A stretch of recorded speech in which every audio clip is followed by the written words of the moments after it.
হে রাবিত, কি সমস্যা? হুম? তুমি ফোন ভেঙে দিলে। ফোন ভেঙে দিলাম? এই যে নতুন ফোন, রিয়েলমি C25। এটা হচ্ছে 48 MP ক্যামেরা, 6000 mAh ব্যাটারি, হ্যাঁ, আর 18 ওয়াটের কুইক চার্জার, সব ভালো একটা ফোন এবং গেমিং প্রসেসর আছে। তো এটা ভালো একটা ফোন। যাই হোক, আজকে নিয়ে আসলাম তোমার জন্য। আমি তো ফোন ভেঙে দিয়েছি ওটা, তো এই জন্য এটা নিয়ে আসলাম। এই যে একটা কভার, এটা ইউজ করবি, বুঝলি? আর এটা এখানে আছে, এই যে ফোন, আর এখানে ইনস্ট্রাকশন ম্যানুয়াল আছে কভারে। ফোন সবসময় ব্যাক কভার লাগিয়ে ইউজ করবে, বুঝলি? এই না ধর, আর ওই ফোনটা আমাকে দে। দে। এটা এটার আর দরকার আছে কি? ধুর, এটা দরকার নেই। আর শোন, এই যে এটা রেখে দিবি ভালো জায়গায়, ঠিক আছে? আর শোন, বিকালে আমার বন্ধু আসছে, তা আমি তবে, চিনিস তো ওকে? হ্যাঁ, চিনি। হ্যাঁ, তোর সাথে আমি দেখা করতে যাবো আর কি। আচ্ছা, ঠিক আছে।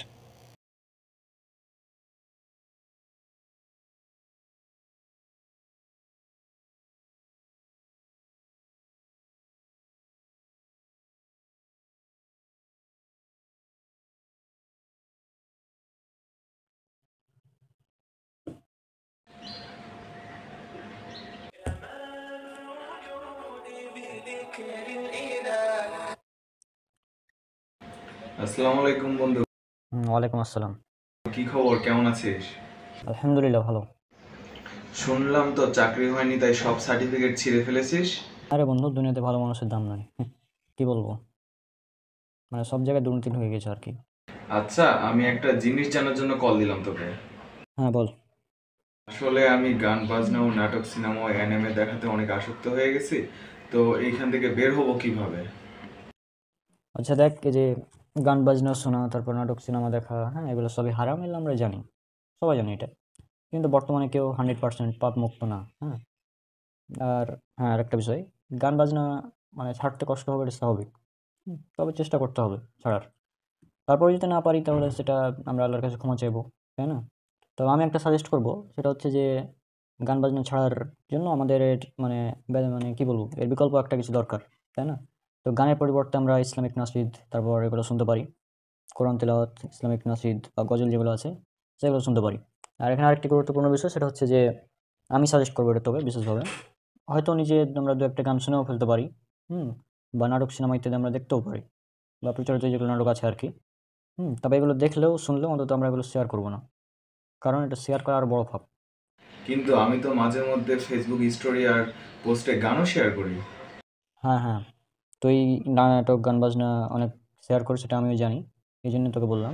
হ্যাঁ, আর এখানে আরেকটা বিষয় আছে, সেটা হচ্ছে রাসূল সাল্লাল্লাহু আলাইহি ওয়াসাল্লাম তিনি বলেছেন যে যে লোক সঠিক পথের দিকে ডাকে, তার জন্য সে পথ অনুসারীদের প্রতিদানের সমান প্রতিদান রয়েছে। এতে তাদের প্রতিদান হতে সামান্য ঘাটতি হবে না। আর যে লোক বিভ্রান্তির দিকে ডাকে, পাপের দিকে ডাকে, অর্থাৎ পাপের দিকে ডাকে, তার উপর সে রাস্তার অনুসারীদের পাপের অনুরূপ পাপ বর্তাবে, এতে তাদের পাপ রাশি সামান্য হালকা করা হবে না। এটা হচ্ছে সহিহ মুসলিম, হাদিস নাম্বার 6697, এবং আন্তর্জাতিক নাম্বার হবে এটার হচ্ছে 2674। হ্যাঁ, আর জামিয়াত তিরমিজি হাদিস নাম্বার 2674, সুনান আবু দাউদ হাদিস নাম্বার 4609। হ্যাঁ, তো এই বিষয়গুলো আমাদের জানা উচিত। অর্থাৎ এই হাদিসের আলোকে আমরা বুঝতে পারি যে আমি যদি একটা গান ফেসবুকের স্টোরিতে আপলোড দিই, হ্যাঁ, তাহলে ওই স্টোরিতে যদি 100টা ভিউ হয়, তাহলে ওই 100 জন মানুষের যত পাপ, তত পরিমাণ পাপ আমার আমল নামে দেওয়া হবে। অর্থাৎ 100 জনের পাপ আমার আমল নামে দিয়ে দেওয়া হচ্ছে। তাহলে চিন্তা কর কি অবস্থা হবে। আসলে ভয়ঙ্কর ব্যাপার। আসলে এটা ভয়াবহ। আর শুধু তাই না, মৃত্যুর পরেও এই পাপ চলমান থাকবে। অর্থাৎ মরে যাওয়ার পরেও মানে দেখবি যে তোর আমল নামায় এ পাপ যুক্ত হচ্ছে, এসব শেয়ার করার জন্য। তখন আফসোস করতে হবে যে কেন এগুলো শেয়ার করেছিলাম। হ্যাঁ, তাহলে কি করব আমি? আমি তো অনেক কিছু শেয়ার করেছি। যেহেতু শেয়ার করে ফেলেছিস, এখন যদি আল্লাহর কাছে ক্ষমা চাস, যতগুলো ডিলিট করা সম্ভব সেগুলো যদি ডিলিট করিস, হ্যাঁ, আর তাহলে ইনশাল্লাহ আল্লাহর কাছে ক্ষমা চাইলে আল্লাহ সব পাপ ক্ষমা করে দিবে, এবং ওয়াদা করতে হবে যে আমি পরবর্তীতে এগুলো পাপ আর করবো না, এগুলো শেয়ার করবো না। আচ্ছা, তাহলে তাই করি। আর আমি তো বললাম যে ওই হাদিসে আর উল্লেখ আছে যে যদি আমরা ভালো কাজ শেয়ার করি, তাহলে ভালো কাজের সমপরিমাণ সব আমরা পাবো। অর্থাৎ আমি যদি একটা কি বলি, আমি যদি একটা ইসলামিক ভিডিও শেয়ার করি, তাহলে ওই ইসলামিক ভিডিওটা দেখে যত মানুষ উপকৃত হবে ততজনের সম পরিমাণ সওয়াব আমার আমল নামায় লেখা হবে। তাই এইসব গান বাজনা শেয়ার না করে ইসলামিক ভিডিও শেয়ার কর, এটা উত্তম, পাশাপাশি অনেক নেকিও হবে। তো জানতাম না আমি। ধন্যবাদ, অনেক উপকার করলি বন্ধু। হ্যাঁ, আসলে ধন্যবাদ বলা উচিত না, বলতে হয় জাযাকাল্লাহু খায়রান, অর্থাৎ আল্লাহ আপনাকে উত্তম প্রতিদান দান করুন, উত্তম বিনিময় দিন। খাইরান বন্ধু, আসসালামু আলাইকুম। হ্যাঁ, ওয়ালাইকুম আসসালাম রহমতুল্লাহি বারাকাতুহু।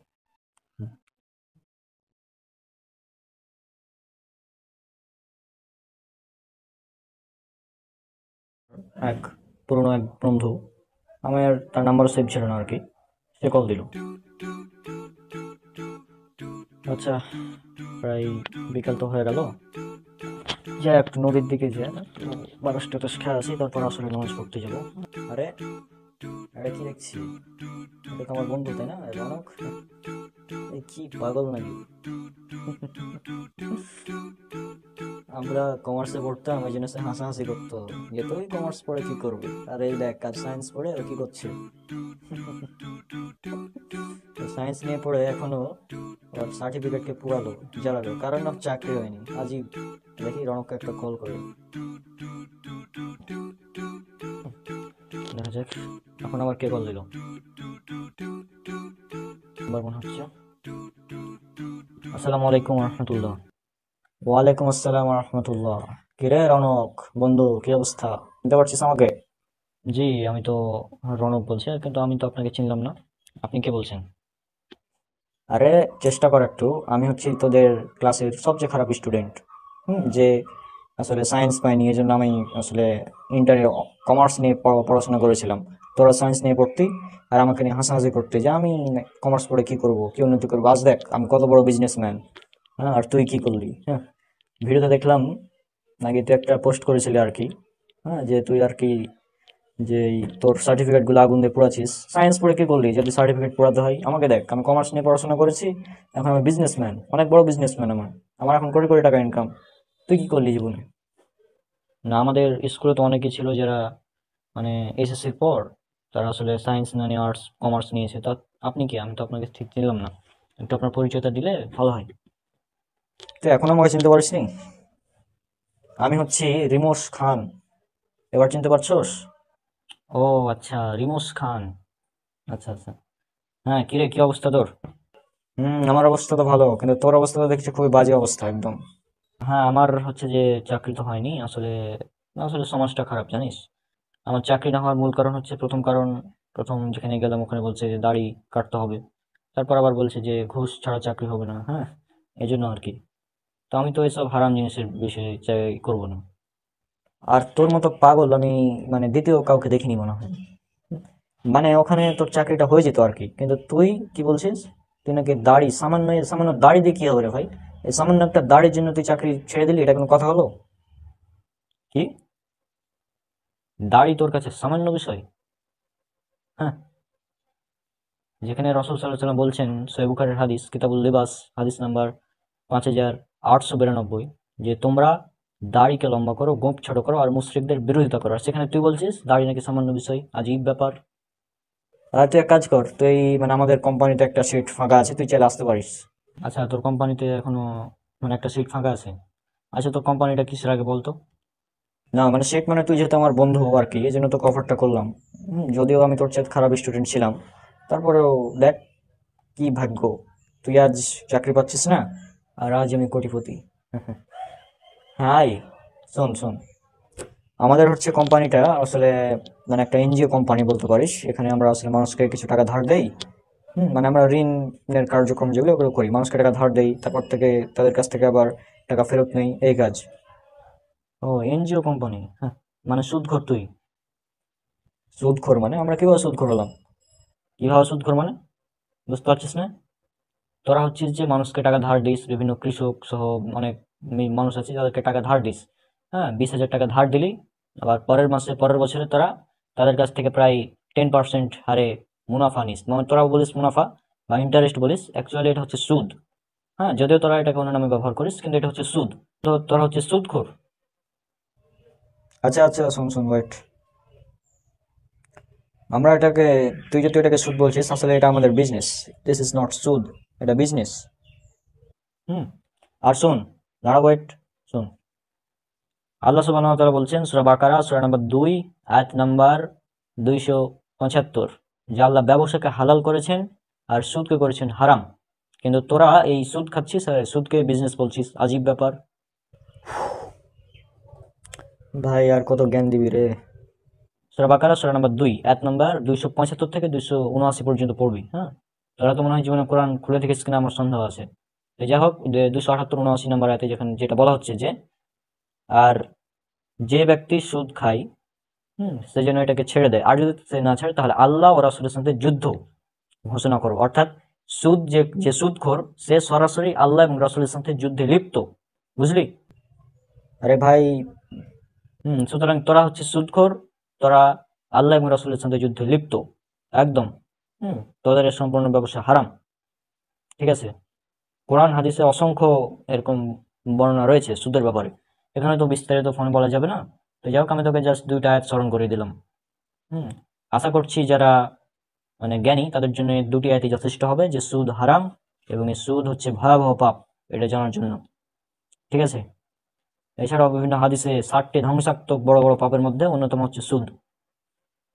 তো তোরা হচ্ছে সুদখোর, সুতরাং তোর কোম্পানিতে আমি জব করব, এটা হতেই পারে না, এটা কল্পনারও বাইরে, চিন্তার বাইরে, বুঝলি? আচ্ছা আচ্ছা, শোন, ওয়েট ওয়েট ওয়েট, আরেকটা নিউজ দিই তোকে। আচ্ছা, স্কুলে যখন আমরা হাই স্কুলে পড়তাম তখন মনে আছে কি তুই একটা মেয়েকে পছন্দ করতি? হ্যাঁ হ্যাঁ, ওই মেয়ের সাথে আমার প্রায় দীর্ঘ 4 বছরের রিলেশন ছিল। তারপর এখন আমাদের পারিবারিকভাবে কিছুদিন পর বিয়ে হচ্ছে। তো আমি তোকে যাই হোক দাওয়াত দিলাম, ইনভাইট করলাম আমাদের বিয়েতে আই। যেহেতু তুই এই মেয়েকে পছন্দ করতি, তারপরেও তুই বলতে পারিসনি কোনোভাবে যে আমি তোমাকে পছন্দ করি। কিন্তু দেখ, আমি আজ প্রতিষ্ঠিত, আমার কোটি কোটি টাকা ইনকাম, সে মেয়ে এমনিতে পড়ে গিয়েছে। হুম আমাদের রিলেশন ছিল 4 বছর, মানে 4 বছর আমরা বয়ফ্রেন্ড গার্লফ্রেন্ড হিসেবে ছিলাম। আর এখন হচ্ছে যে, বুঝতেই পারছিস, আমাদের ফ্যামিলি থেকে বিয়ের কথা চলছে, আর শীঘ্রই আমরা বিয়ে করছি আগামী সপ্তাহের মধ্যেই। তো এই জন্য আরো তোকে ফোন দেওয়া, আর পাশাপাশি তোকে জবের অফারটা দিলাম, কিন্তু তুই তো বলছিস যে আমরা নাকি সুদখোর, জব করবি না। ঠিক আছে, করিস না, তা আমার কি, তবে দাওয়াত খেতে আসতে পারিস চাইলে। হুম, মানে তুই তো সুদখোর, তুই যে মেয়েকে বিয়ে করবি বলছিস ওই মেয়ের বাপ, সেও সুদখোর। মানে ওর বাবা আবার সুদখোর হলো কিভাবে রে ভাই? কারণ কি? কারণ সে ব্যাংকে চাকরি করে, আর ব্যাংকে তো সুদের লেনদেন চলে। তাই সেই হিসাবে তুই সুদখোর, তোর যে শ্বশুর হবে সেও সুদখোর, তো তোরা সুদখোর। ও, তুই তো দেখছি পুরাই হুজুর হয়ে গেছিস রে। আর শোন, এসব এখনো সময় আছে, হ্যাঁ, মানুষ কয়দিন বাঁচে দুনিয়াতে, এসব সুদ ঘুষ খেয়ে এগুলো করে কোনো লাভ নেই, হ্যাঁ। বাঁচবি কয়েকটা দিন, হালাল ইনকাম করার চেষ্টা কর, আর এসব সুদ খাওয়া বন্ধ কর, যে কোনো একটা হালাল বিজনেস শুরু কর, তাহলে ইনশাল্লাহ ভালো হবে। আমি তোকে এটা বললাম, এখন তুই তো তোর ইচ্ছা তুই কি করবি। আচ্ছা ভাই, ঠিক আছে, বুঝেছি, তোকে বলে লাভ নাই, তুই আসলে দুনিয়ার সিস্টেমটা বুঝিস না এখন। সিস্টেমটা এরকম, হ্যাঁ, সিস্টেমের সাথে না চললে আসলে তুই মানে কিছুই করতে পারবি না।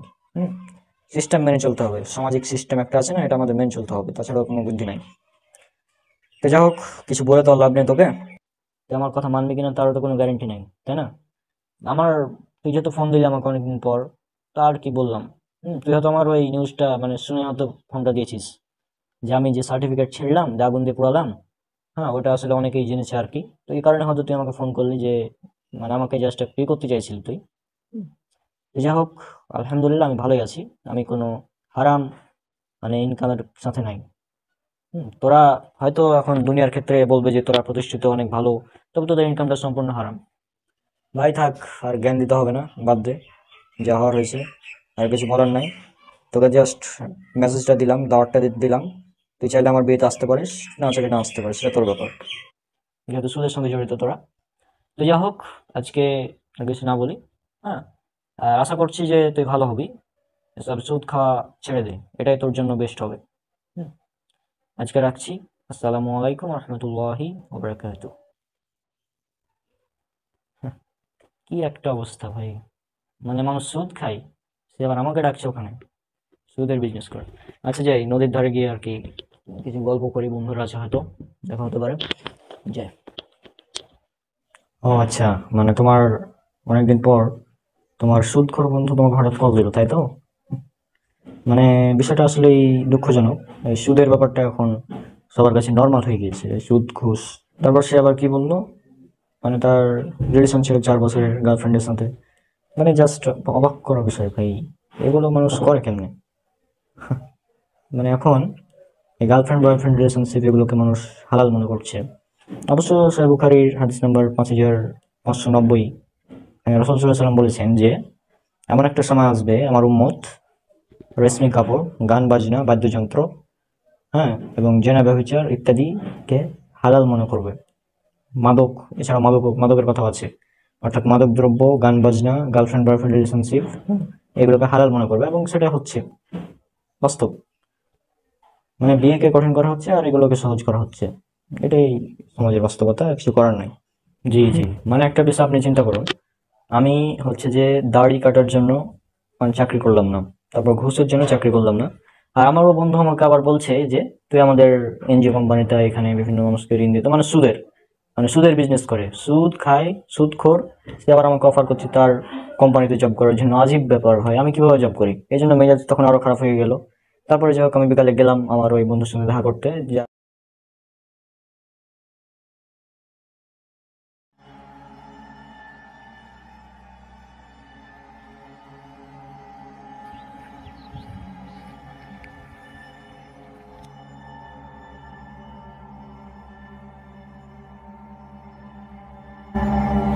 ম্যাডাম, আসসালামু আলাইকুম বন্ধু। কেমন আছো বন্ধু? কি রূপালি তুই আমাদের খাওয়া না, কিছু হয়নি তো। আচ্ছা, বন্ধু, শুনলাম তুই নাকি সার্টিফিকেট ছিঁড়ে ফেল দিয়েছিস, জব পাচ্ছি, তাই? হ্যাঁ, ছেঁড়া একদম ছেড়ে নি, আগুন দিয়ে জ্বালাচ্ছি তো। ঠিক হলো কি বন্ধু? কি করবো, সার্টিফিকেটের মূল্য আছে তো। আমার রেজাল্ট হলো ফার্স্ট ক্লাস হয়ে যাবে, তারপরেও সেটাও ঠিক। কোনো চাকরি হলো না। আমি এক জায়গায় চাকরিতে গেলাম, শোন আগে, আমি এক চাকরিতে গেলাম, তা বলছে আপনার রেজাল্ট ঠিক আছে, অল ওকে, নো প্রবলেম, কিন্তু আমাদের 10 লাখ টাকা ঘুষ দেওয়া লাগবে। অনেক তো, 10 লাখ টাকার বাড়ি পেকেন না। সেটাই তো, এখন এই 10 লাখ টাকা দেওয়ার কি দরকার? হ্যাঁ, এত ভালো রেজাল্ট করে যদি 10 লাখ টাকা ঘুষ দিয়ে আমাকে চাকরি নিতে হয়, তাহলে ভালো রেজাল্ট করার মানে কি? তো এত বছরের কষ্ট করেছে, আগুন দিয়ে পুড়ে দিই, 7-8 বছরে এখানে আছি। সমস্যা না, দেখা যাবে, যা ভাগ্যে আছে তাই হবে, অত চাকরির দরকার নেই।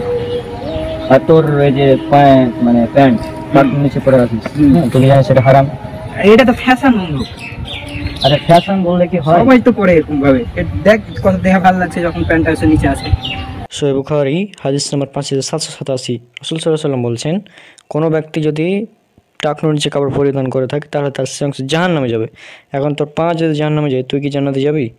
কখনোই, কোনোভাবে না। এখন অনেকে লজিক চাই যে এটা কীভাবে, মানে টাকনুর নিচে কাপড় পরলে আবার কী ক্ষতি? হ্যাঁ, তো সায়েন্স যেটা বলছে যে পুরুষের টেস্টোস্টেরন হরমোন তৈরি হয় না যদি টাকনুর নিচে ঢাকা থাকে কাপড় দ্বারা, হ্যাঁ, বিশেষ করে ঝুলি যদি পরে, তাহলে তো সায়েন্স অনুযায়ী ওই বিষয়টা ঠিক না। আর তুই যে এটাকে ফ্যাশন বলছিস, তা এখন তুই দেখবি অনেক নায়করা তারাও টাকনুর উপর কাপড় পরে থাকে এই বিজ্ঞানের উপকারিতা জানার পর। হ্যাঁ, তো সুতরাং সেই হিসাবে এটা তো এখন উঠে নেওয়া উচিত, আমি যেটা মনে করি। বন্ধু, জুতা পরে আছি, কালকে থেকে উঠতে বলবো। আর তুই যে বলি কাল থেকে উঠে পড়বি, কাল যদি বেঁচে থাকবে এর কোনো গ্যারান্টি আছে? গ্যারান্টি নেই, সুতরাং এখনই উঠানো উচিত হিসাব। আচ্ছা ঠিক আছে। আরে তুই সিগারেট খাস? হ্যাঁ বন্ধু, সিগারেট খাস তুই?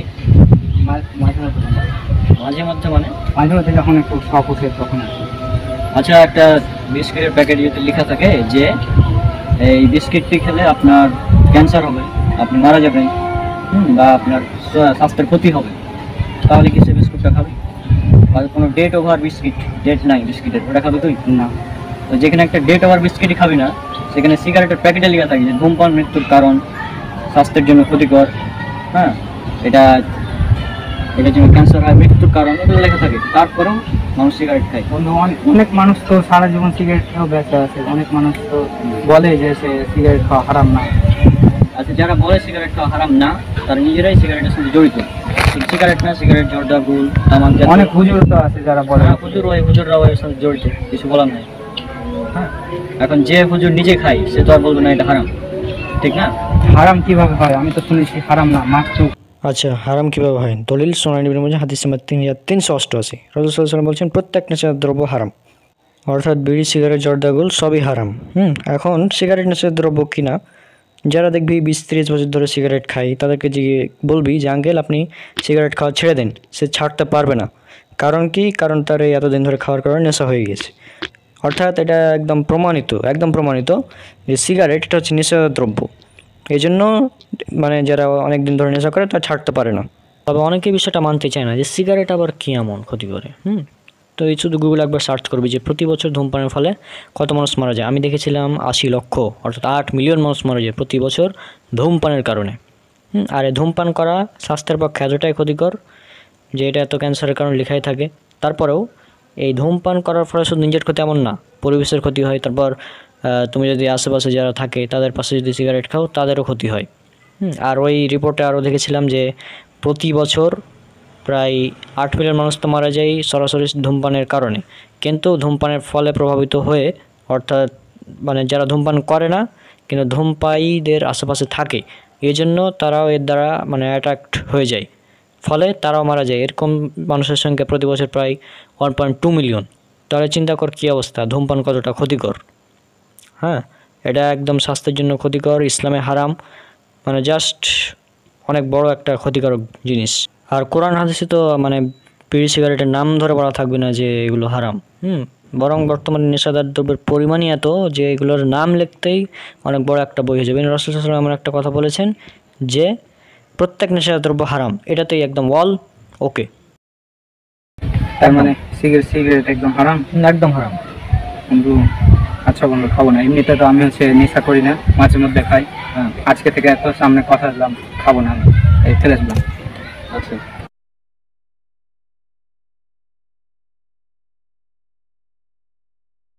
আচ্ছা বন্ধু, ধন্যবাদ বন্ধু। ঠিক আছে, আল্লাহ তোকে এই কথার উপর আমল করার তৌফিক দান করুন। উঠে নি। আচ্ছা চল আমরা ওদিকে একটু গল্প করি নাকি? আচ্ছা চল। তোর বাসা থেকে তো বিয়ে করতে চাইছিলি, বিয়ে করবি না নাকি? এখন ওই যে যেটা শুনলি আমার চাকরির তো মানে হলো না, তাই না? আর একুশের বিনিময়ে তো আমি চাকরি করবো না, জানিস। সুতরাং যতদিন চাকরিটা হচ্ছে ততদিন বিয়ে করাও আসলে সম্ভব না বর্তমান সমাজে। সেটাও ঠিক, বর্তমান সমাজে ওই চাকরি না হওয়ার কারণে আমার বিয়ে চলছিল যে মেয়ের সাথে কথা, ওই মেয়ের ফ্যামিলি থেকে আমাকে একদম মানে বলে দিচ্ছে যে আপনার সাথে বিয়ে দেওয়া সম্ভব না। কিন্তু এটা অনেক ব্যাপার, চলো দিকে তুমি গল্প করি। আচ্ছা আচ্ছা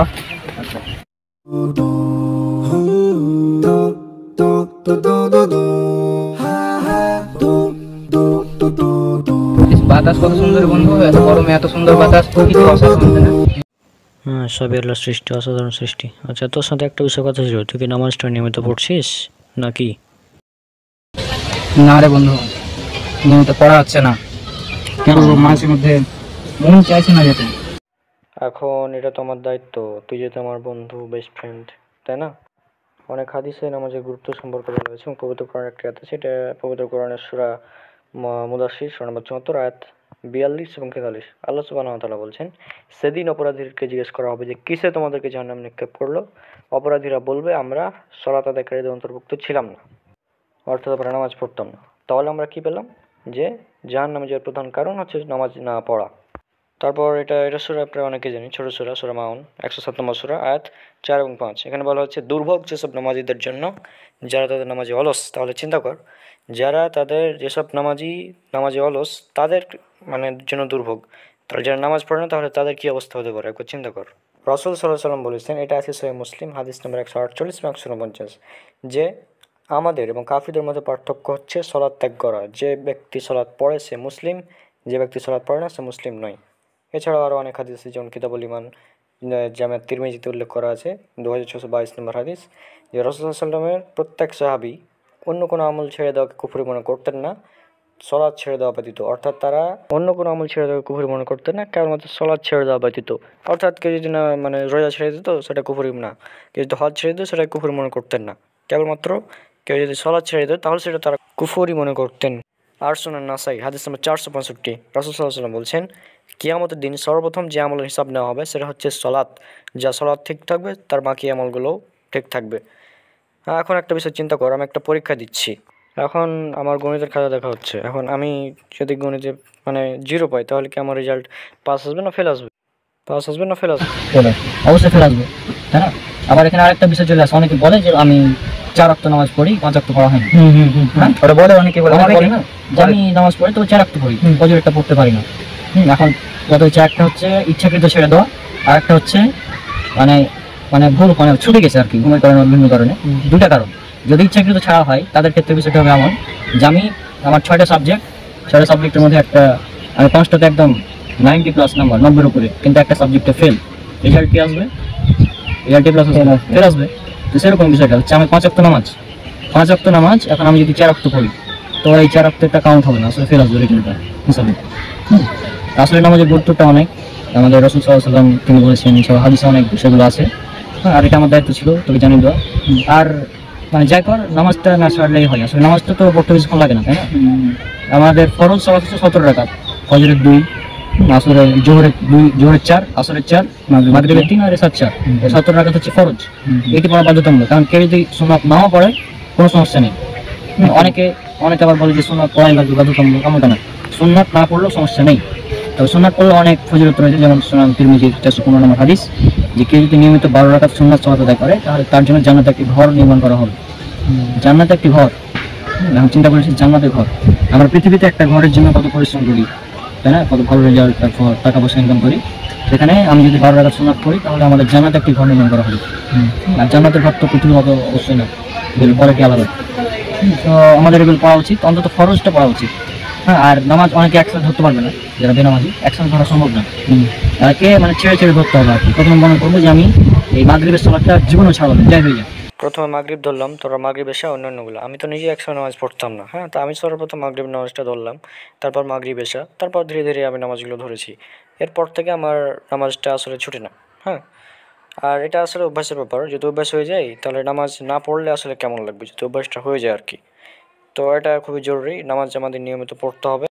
আর এখানে আরেকটা বিষয়, আমাদের মধ্যে অনেকে আছে, অনেকেই পাপের সাথে জড়িত বর্তমানে। কোন পাপ? সব ধরনের পাপ।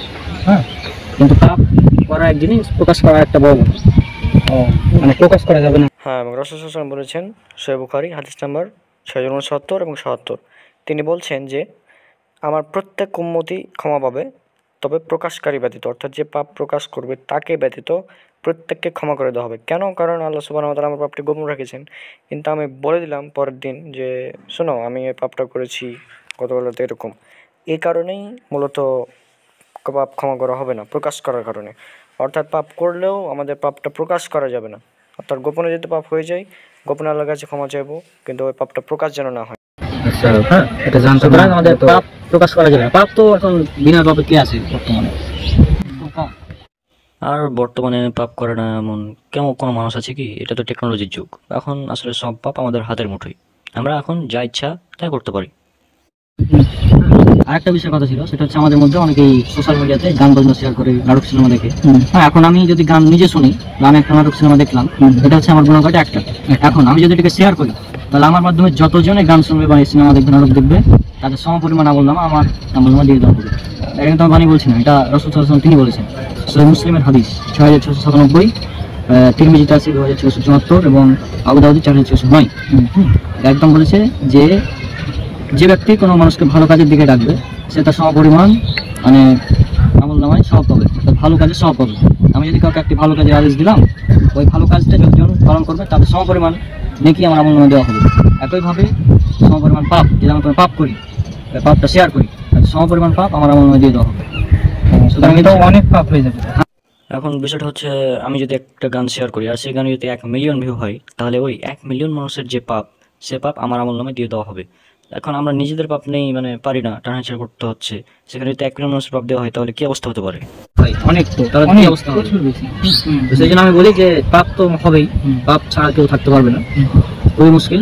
আমাদের পাপ থেকে তওবা করতে হবে এবং পাপ শেয়ার করা যাবে না, এটা হচ্ছে মূল কথা। আর গোপনে পাপ হয়ে গেলে গোপনে আল্লাহর কাছে ক্ষমা যেতে হবে। এখানে ভুলে পড়া যাবে না যে আমি এটা করেছি, এই করেছি, সেই করেছি। হ্যাঁ, এগুলো করা যাবে না। নতুন কিছু শিখলাম বন্ধু। বন্ধু, আমাকে একটা কথা বলতো, আমি যে এই দুইটা পরে আছি, এই দুইটা পুরো খেলা কি হারাম? ঘড়ি আর হাতে আংটি? না, ঘড়ি পরাটা হারাম না, হাতে আংটি পরাটা হারাম না। পুরুষদের জন্য শুধুমাত্র সোনা হারাম, সোনার আংটিগুলোই হারাম। সোনা পুরুষদের জন্য হারাম, এটা তিরমিজির হাদিস 1720। হাদিস চলে গেছে পুরুষদের জন্য সোনা হারাম, তবে মেয়েরা পড়তে পারবে, পুরুষরা নয়। পুরুষরা সোনা ব্যতীত যদি রূপার আংটি বা সাধারণ আংটি হয় তাহলে পড়তে পারে, সমস্যা নেই। যেমন সহিহ মুসলিম হাদিস নম্বর 2092-তে রাসূল সাল্লাল্লাহু আলাইহি ওয়াসাল্লামের একটি আংটি ছিল, রূপার আংটি, যেটা একটা লেখা ছিল মোহাম্মদুর রাসূলুল্লাহ, আসলে এটা তার সিল হিসেবে কাজ করতো। কিছু বিষয় না, আর ঘড়ি তো এটা তো কোনো ইবাদতের বিষয় না, এটা হারাম হওয়ার কিছু নেই। আচ্ছা, এটা জাস্ট টাইম দেখার একটা মাধ্যম, করে থাকতে হবে। হ্যাঁ নো প্রবলেম। আচ্ছা, তো আজকে আর কি বলবো, আজান তো সময় আজানের সময় হয়ে গেছে বন্ধু, আর 30 মিনিট আছে। চ, অনেক কথা বললাম, চ কিছু খাওয়া জায়গা। ঠান্ডা খালি। হ্যাঁ, কি খাবি? বন্ধু চ কোকা খাই। কি কোকা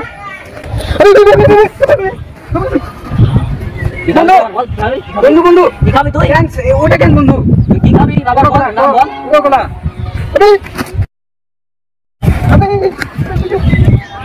কি খাবি? পাগল হয়ে গেছিস নাকি? আমি তো সিগারেট খাওয়ার কথা বললাম, মদ খাওয়ার কথা বললাম। তোকে আজ ফোন করে দেবো।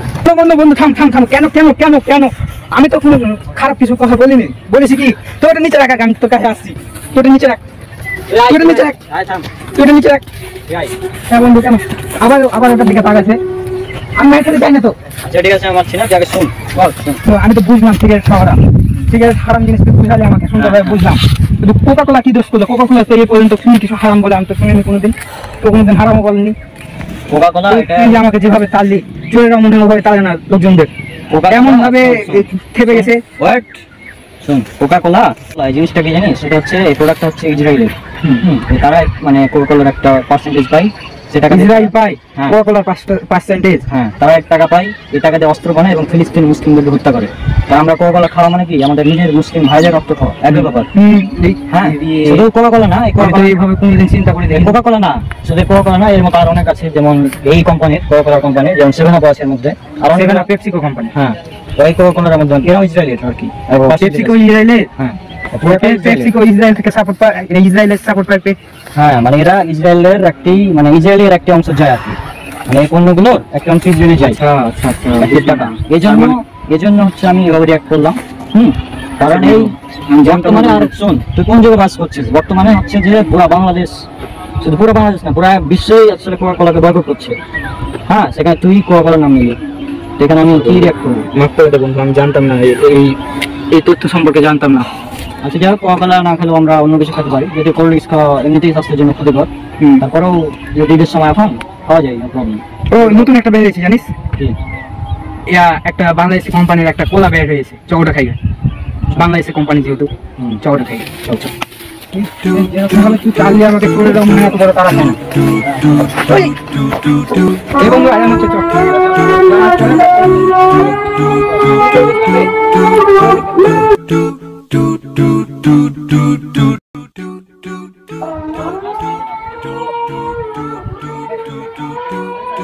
বিষয়, তোমার ফ্রেন্ড যে মাঝে মধ্যে সিগারেট খেত, সে সিগারেট খাওয়া ছেড়ে দিল, তারপর তুমি বললে টাকনুর উপরে কাপড় পরার কথা।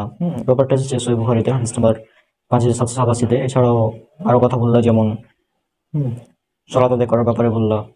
এগুলো আসলে খুবই ভালো এবং ভালো কাজ ছিল, আসলে খুবই গুরুত্বপূর্ণ শেখা ছিল। তারপর পাপ প্রকাশ করা, প্রচার করার এই বিষয়গুলো নিয়েও কথা বলেছ, না এগুলো ভালোই।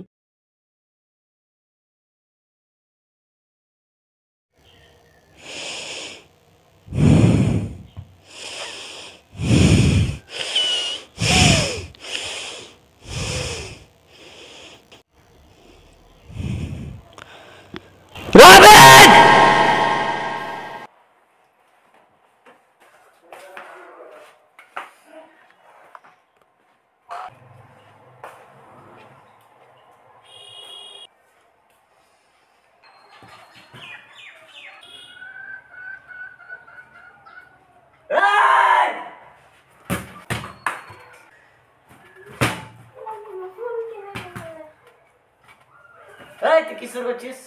কি ওটা? এটা কি? এটা কি গান কেন স্যার করছিস? হ্যাঁ, নিষেধ করেছিলাম না গান স্যার করবি না? এই গান কেন স্যার করছিস? সাহস কত বড়, গান কেন স্যার করছিস তুই?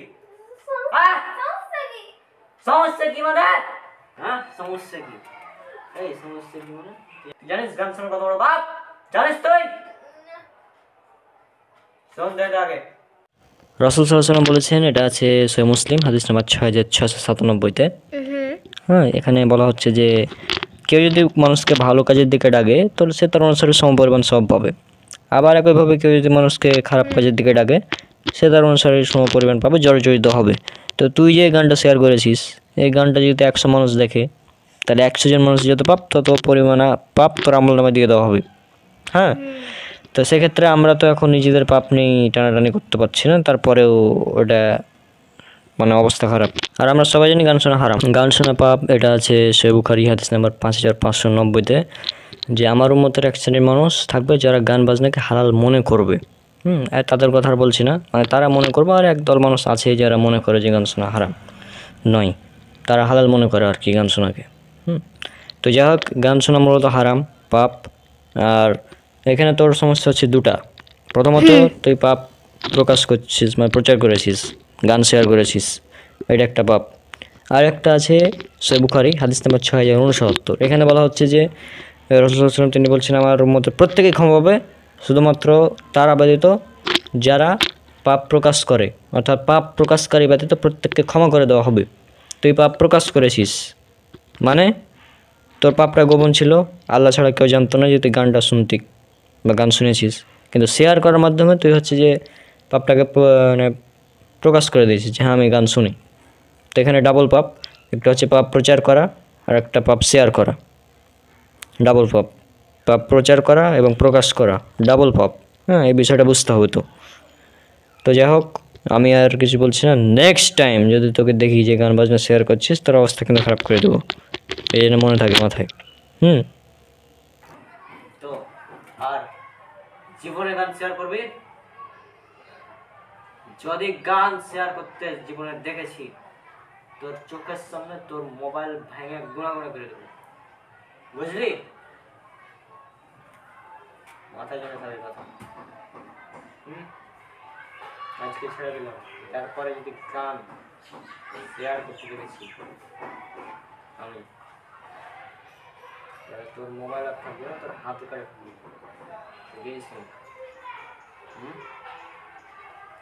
চিনিস আমাকে আমি কেমন, বুঝলি? মনে থাকি যেন। দেখেন, আর হ্যাঁ, আমার মোবাইলটা ভেঙে গেছে, আমি নতুন মোবাইল কিনতে আসি, ঠিক আছে? আর তোর জন্য মোবাইলটা ভেঙে, এটা আমার জানিস বৈশিষ্ট্য, যে আমি যখন রিয়াক্ট করি তখন এভাবে রিয়াক্ট করি। আর গান শেয়ার করবো।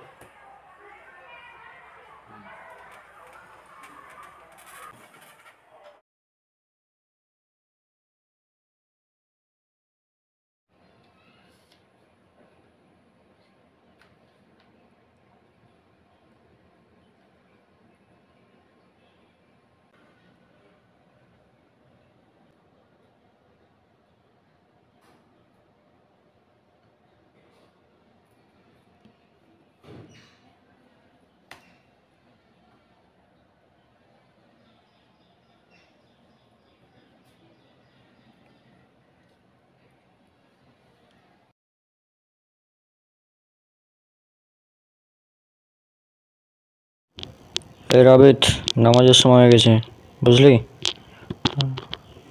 আমি অজু করে আসছি, আর তুই রেডি হওয়ার মধ্যে, ঠিক আছে?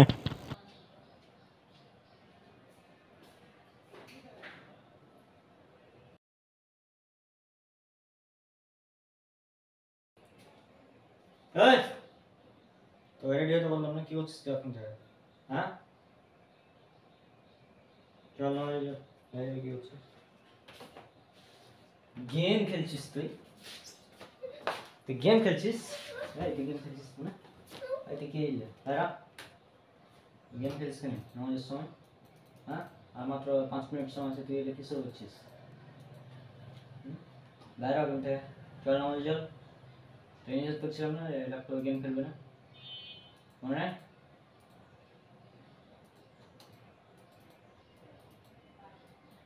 চল নামাজে চল, রেডি হ, আর গেম খেলবি।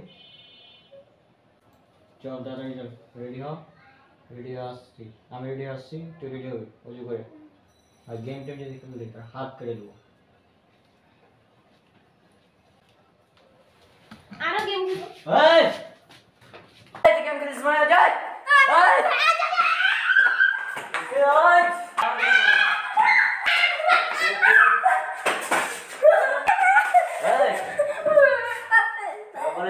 গেম টেম খেলবি না?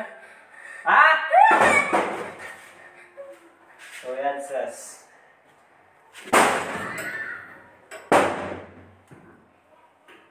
ये क्या तेरा नॉर्वे चला रहा देखी क्या अवस्था তার বাপ তোর কি অবস্থা করতে পারে মিনাজ তোর শোন আজকে ছাড়ছি চল নিচে চল তোকে একটা গল্প বলবো বুঝলি গেম ডে আমার সাথে মুসাফির মেলায় তর্ক হয়েছিল ওটা এক সময় মতো হয়েছে চল চল চল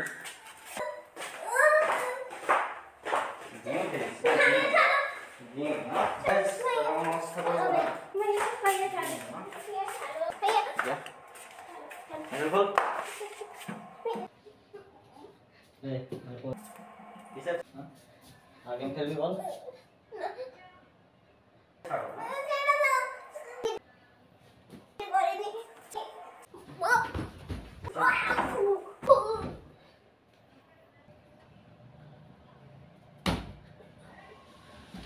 এখন নামাজে চল নামাজ পড়ে আসা তোর ব্যবস্থা করছি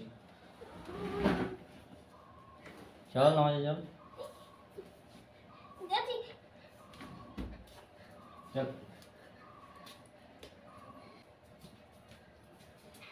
নামাজের মসজিদে যাবো যে করবো ঠিক আছে আজান করবি নামাজের সময় দেওয়া কর নামাজের সময় দেবো হ্যাঁ নামাজের সময় দেবো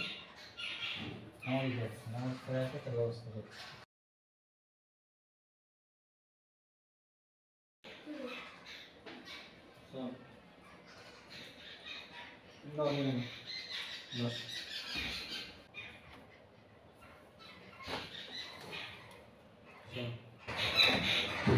तो गेम टेम खेलছিস ল্যাপটপে হ্যাঁ ঠিক আছে কিন্তু ল্যাপটপে গেম খেলছিস তো আবার নামাজের সময় গেম খেলছিস তাহলে কেন তো বললাম না যে ছাদে যাওয়ার পর যে 3 বছর আগে সবগুলো বেশিতে আমার ওই গেমটা অনেক তর্ক হয়েছিল বুঝলি তুই জানিস না মনে ঘটনা জানিস জানিস না শুনতে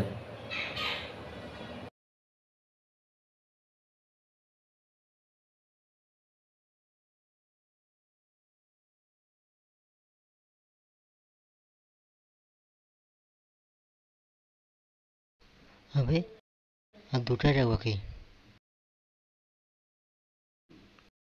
রৌনকের যে দুটায় যাবো কি রৌনককে ফোন দেই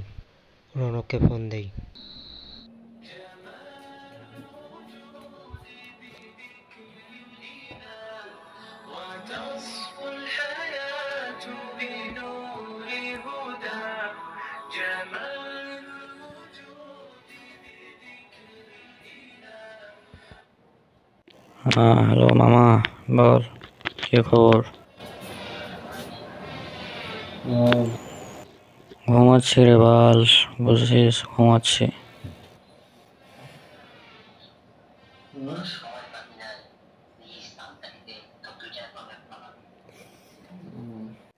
আবে আমি ঘুমাচ্ছি কথা বুঝিস না হ্যাঁ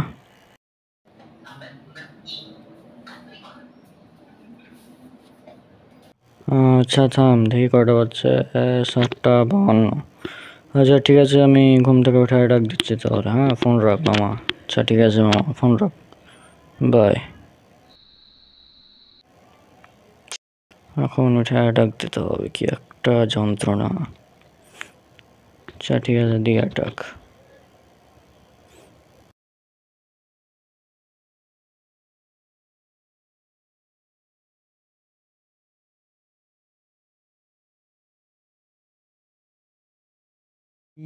attack yes attack yes troops second drops attack yeah yes yes দেখি আর একটু হ্যাঁ yes yes 3 stars সেবার আর একটা আইডি থেকে আটাকতে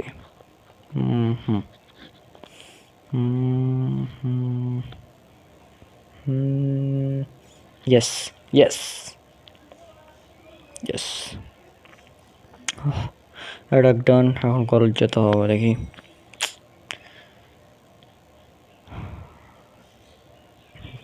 যাই নাস্তা করে কলেজ যেতে হবে, কলেজ থেকে ঘুরে আসি।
আজকে হেভি গেম খেলবো, একদম সেই লেভেলের গেম খেলবো আজ।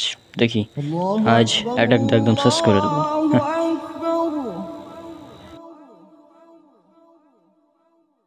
অ্যাটাক, ইয়েস অ্যাটাক, ইয়েস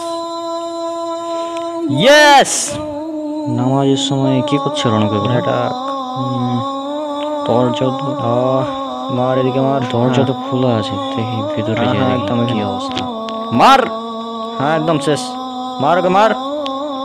হে রণক, নামাজ পড়তে যাবে না? Attack, attack. হে রণক, আবে শুনতে পাস না নাকি? রণক, কি একটা অবস্থা, আজীব ব্যাপার। হে রণক, হ্যালো মিস্টার গেমার, আরে শুনতে পাস না? কি বে তুই, গে তুই, ও তুই কি বলছিস বল? নামাজে যাবে না? আজান দিছে, শুনতে পাস না? নামাজে চল। না নামাজে যাবে না, তুই যা, যা তুই যা। এই হারাম গেম খেলালে তুই নামাজ ছেড়ে দিলি, কি একটা অবস্থা। এই হারাম মানে কি বললি তুই? গেম হারাম মানে? হ্যাঁ, কে বললো তোকে বলে গেম হারাম? আচ্ছা আমি নামাজ পড়ে এসে বিষয়টা দেখছি, হ্যাঁ বুঝলি? তুই দাঁড়া, আমি নামাজ পড়ে আসছি, তারপর দেখছি। যা ইন্দা, যা কানের উপর দেবো একটা, যা ইন্দা, ফালতু ছেলে পেলে। আচ্ছা তুই দাঁড়া, আমি নামাজ পড়ে আসছি, তারপর দেখছি বিষয়টা। যা, যা তুই যা, যা নামাজ যা, ফালতু।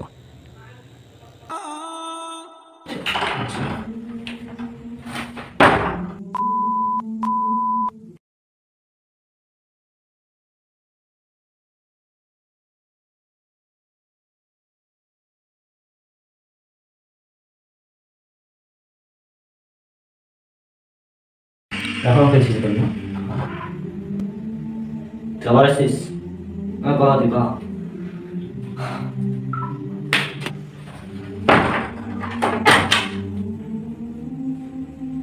বস এখানে বস, বল কি তোর হারামাই করছিস?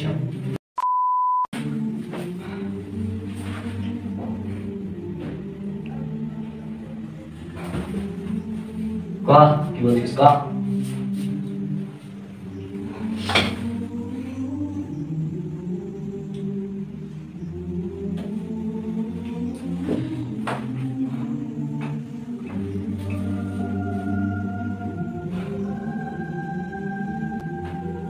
তুই এরকম কেন হলি?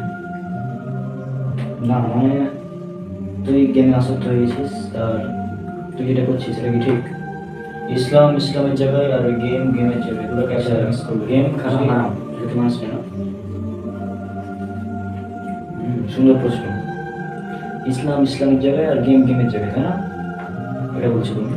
তাহলে শুনো, আল্লাহ সুবহানাহু ওয়া তাআলা পবিত্র কোরআনে বলেছেন, এটা আছে সূরা জারিয়াত সূরা নম্বর 51 আয়াত নম্বর 56। এটা হচ্ছে আল্লাহ সুবহানাহু ওয়া তাআলা এখানে বলেছেন, আমি জিন এবং মানুষকে সৃষ্টি করেছি তার দাসত্ব করার জন্য। ইবাদত বললে হয়তো তুমি বলবে যে মসজিদে যাও, নামাজ পড়ো, তারপরে তারপর রোজা রাখো, এগুলোকে ইবাদত বলে। কিন্তু বলেছি দাসত্ব, দাসত্ব মানে হচ্ছে 24 ঘন্টা আল্লাহর ইবাদত করা। আর ইসলাম মানে তুমি বুঝিনি, ইসলাম মানে হচ্ছে আল্লাহ সুবহানাহু ওয়া তাআলার কাছে আত্মসমর্পণ করা সব ক্ষেত্রে। আর এই যে গেমগুলো যে হারাম, এটা উল্লেখ করা হয়েছে সূরা মুমিনুন সূরা নম্বর 23 আয়াত নম্বর 1, 2, 3 যদি পড়ো তাহলে পেয়ে যাবো। সেখানে কি বলা হচ্ছে, সেখানে যদি আমি তোমাকে দেখাই, না আমি কোরআনটা নিয়ে আসি, তোমাকে দেখাচ্ছি। আমাকে অবিশ্বাস করলে কোরআনকে তো অবিশ্বাস করবো না। এটা হচ্ছে মুমিনুন সূরা নম্বর 23।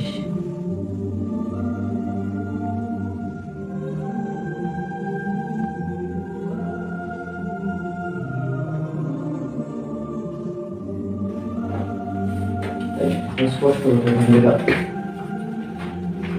অবশ্যই মুমিনগণ সফল হয়েছে যারা নিজেদের সালাতে বিনয়াবনত এবং আর যারা অনর্থক কথাকর্ম এবং কাজকর্ম থেকে দূরে আছে তারই সফল। তুমি যে গেম খেলছো এটা হচ্ছে একটা অনর্থক কাজ, ইসলামের দৃষ্টিতে এটা হচ্ছে অনর্থক কাজ, বুঝেছো?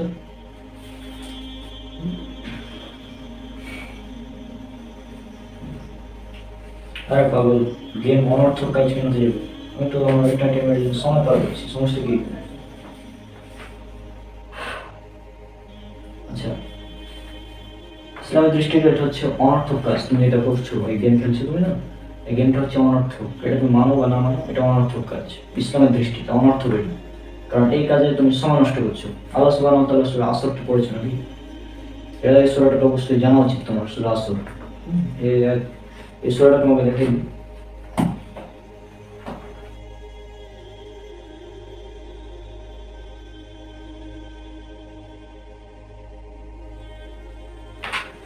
সূরা আসর হচ্ছে 3 নম্বর সূরা। তুমি যে সময় নষ্ট করছো, আল্লাহ সুবহানাহু ওয়া তাআলা এই যে এখানে আল্লাহ সুবহানাহু ওয়া তাআলা সময়ের কসম করেছেন, বুঝেছো? সময়ের কসম, এই সময়ের কসম, নিশ্চয় সকল মানুষ ক্ষতিগ্রস্ত, সকল মানুষ ক্ষতিগ্রস্ত। তবে তারা নয় যারা ঈমান এনেছে, সৎ কাজ করেছে, উপদেশ দিয়েছে এবং পরস্পরকে ধৈর্যের উপদেশ দিয়েছে এবং সত্যের উপদেশ দিয়েছে। উপদেশ, আমি তোমাকে সত্যের উপদেশ দিলাম, আমি বললাম যে তুমি চলো নামাজ পড়তে যাও আমার সাথে, কিন্তু তুমি গেলে না। আমি যে বললাম তোমাকে নামাজ পড়তে যাওয়ার সময়, তখন তুমি কি এই যে অনর্থক কাজ যেটা সামনে দেখলাম।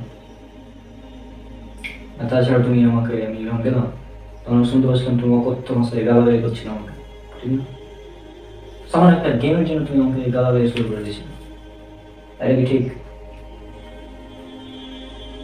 তো আশা করি তুমি এটা বুঝতে পেরেছো যে গেম, পয়েন্ট নাম্বার 1, গেম হচ্ছে অনর্থক কাজ। পয়েন্ট নাম্বার 2, এটা সময় নষ্ট করে। পয়েন্ট নাম্বার 3, তুমি এই গেম এর কারণে আল্লাহ সুবহানাহু ওয়া তাআলার ইবাদত থেকে দূরে থাকছো। কারণ আজান দিল, তুমি আমার সাথে নামাজ পড়তে গেলে না, তুমি এখানে বসে বসে গেম খেলতে থাকবা। অথচ উচিত কি ছিল? তোমার উচিত ছিল নামাজটা পড়া, তাই না? এটা উচিত ছিল কি না? আচ্ছা, আমি এটা রেখে আসি, তারপরে আমার কথা বলি তোমার সাথে।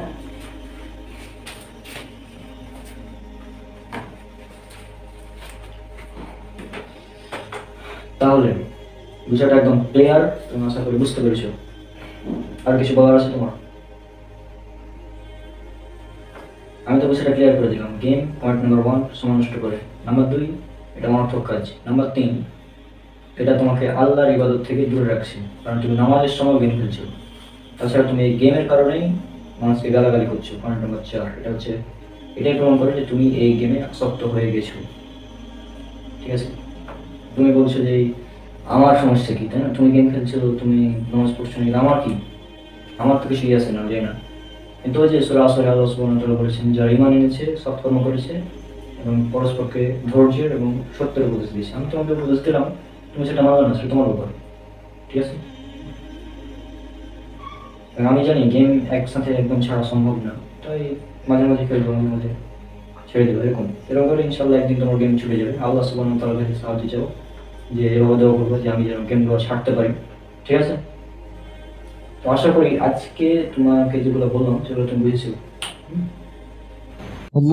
এই যে চলো ঈশার আজান দিচ্ছে, মাগরিবের সময় তো ডাকলাম গেলে না, চলো এখন আমরা নামাজ পড়তে যাই। চলুন তাহলে নামাজ পড়তে। আচ্ছা চলো।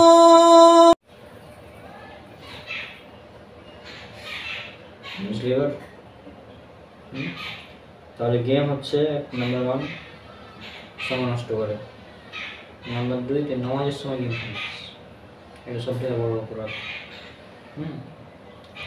আর নাম্বার 3 এটা অহেতুক কাজ, কোনো কাজ নেই, কোনো লাভ নেই গেম খেলে। কটা বস গেম খেলে, গেম খেলে কটা পাই না, গেম খেলা টাকা পারে ওটা তো জুয়া, তাই না? তো এটা তো বুঝতে হবে। এগুলো না বুঝে তুই গেম খেলছিস, তারপর আমাকে বলছিস না আরও গেম খেলবো, বলে কি? তারপর অনেকে আছে গেম খেলতে খেলতে বিভিন্ন গাড়ি টাড়ি গাড়ি দেয়, উল্টো পাল্টে গেম খেলছে, গেম হেরে গেছে, গাড়ি দিচ্ছে, তোর কী লাভ? বুঝলি? নেক্সট টাইম যদি গেম খেলিস তাহলে তো অবস্থা খারাপ করবো। আমরা বললাম যে আমি তো তোর থেকে বেশি গেম খেলতাম, তো কি তা বেশি খেলতাম আমি সে সময়, টানা 11 ঘন্টা গেম খেলেছি, বুঝলি? তো যাই হোক, গেম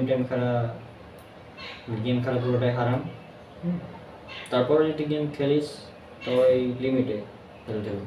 নামাজের সময় খেলছিস, তারপর গেম খেলতে খেলতে গাড়ি দিচ্ছিস উল্টো পাল্টা, এগুলো করা যাবে না, ঠিক আছে? এই নিয়ে মাথা থাকে না, এই যায় এটা মনে আছে না? এটা মনে থাকবে, নাকি একটা মারবো জিনিস সারা জীবন মনে থাকে? মারবো, মারি একটা।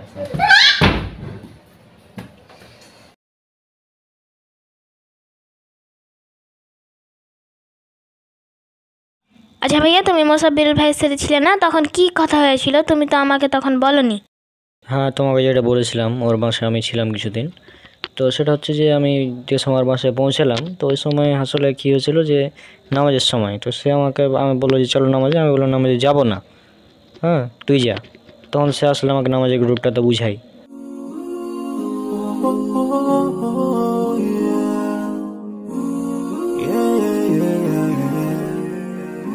So many dreams, yeah, in my life. I dream a lot of things in my life. আরে বন্ধু চলো, আসরের আজান দিয়েছি, নামাজ পড়ে আসি চলো। আরে না তুই যা। বন্ধু চলো নামাজে চলো। আরে কি বলিস এগুলো, এত নামাজ পড়ে কী হবে বলতো?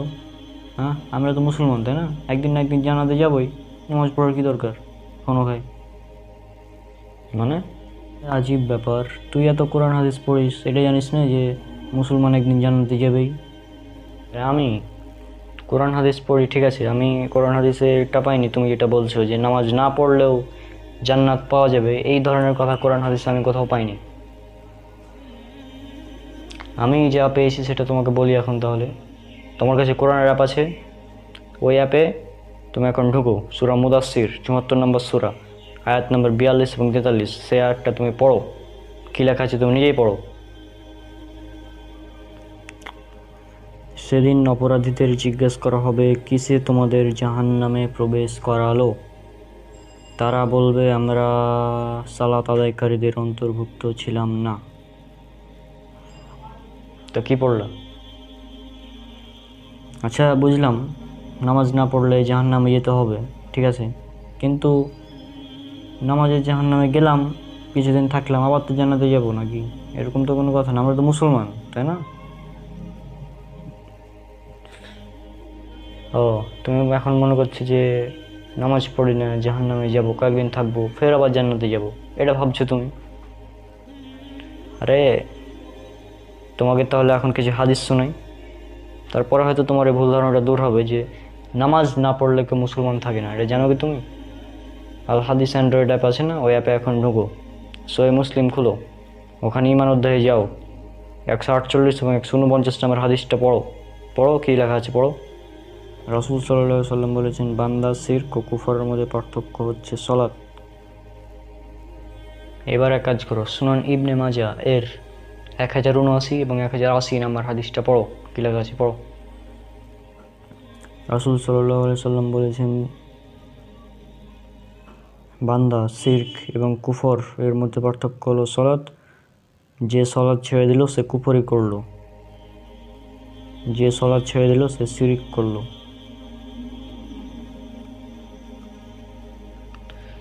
এবার বলো, এসব কোরআন এবং হাদিস পড়ে, কোরআনের আয়াত এবং হাদিস পড়ে কি বুঝলে তুমি? নামাজ না পড়লে কেউ মুসলমান থাকে না। মুসলমান যদি তুমি হতে চাও তাহলে তোমাকে নামাজ পড়তেই হবে, যেভাবে হোক। নামাজ ছাড়া তুমি মুসলমান থাকতে পারবা না। তুমি যদি আর ওই যে তুমি হাদিসটা বলছো, কথা বলছো যে মুসলমান একদিন জান্নাতে যাবেই, এটা হচ্ছে সহিহ বুখারীর একটা হাদিসে। সেখানে বলা আছে যে যাদের মধ্যে সরিষা পরিমাণ ঈমান থাকবে তারা জান্নাতে যাবে। কিন্তু তুমি নামাজ না পড়লে তোমার ঈমানই থাকে না, তুমি কীভাবে যাবা? তাই না? তোমার যাওয়ার তো কোনো চান্স নাই। সুতরাং তুমি যদি জান্নাতে যেতে চাও তাহলে তোমাকে নামাজ পড়াই লাগবে 5 ওয়াক্ত দিনে। না পড়লে জান্নাত হাতছাড়া হয়ে যাবে তখন। আর ভেবে দেখো, সময় এখনও আছে, কি করবা? আমার কাজ দাওয়াত দেওয়া, আমি দিচ্ছি, তুমি না মানলে কিছু করার নাই। তুমি নামাজে গেলে চলো, না হয় আমি গেলাম। আচ্ছা, তারপর কি হয়েছিল? তো তার নামাজের গুরুত্ব বোঝানোর পর আমি নামাজ পড়া শুরু করি, কিন্তু পরের দিন আমি আসলে ফজর উঠতে পারিনি। তো তাকে বললাম যে আমার তো নামাজ আসলে ছুটে যায়, তো এই বিষয়ে আমি কি করব? তখন সে আমাকে খুবই সুন্দর একটা সমাধান দিল আর কি। তো তারপর আর আমার নামাজ ছুটে না। আসসালামু আলাইকুম হুজুর। ওয়ালাইকুম আসসালাম ওয়া রাহমাতুল্লাহ।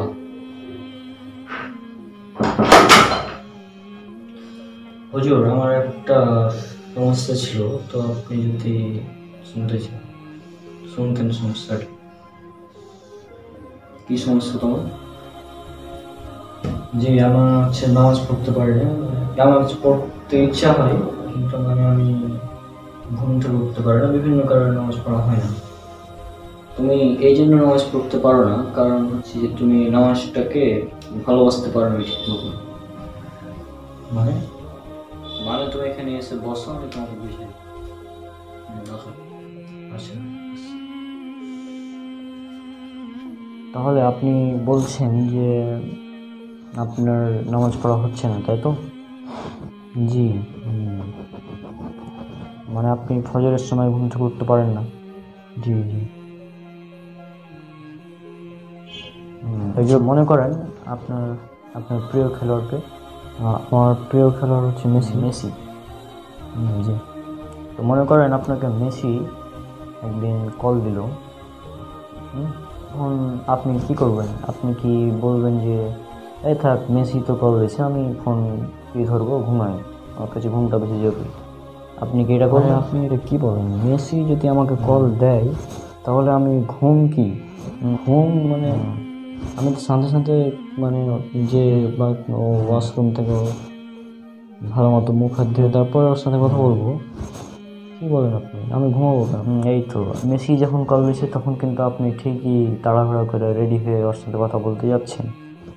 কিন্তু যখন আল্লাহ সুবহানাহু ওয়া তাআলা নামাজের জন্য আজান দেওয়া হচ্ছে, তো ভেবে দেখিনি, নামাজটা হচ্ছে কি আল্লাহর সাথে কথা বলার মাধ্যম, তাই না?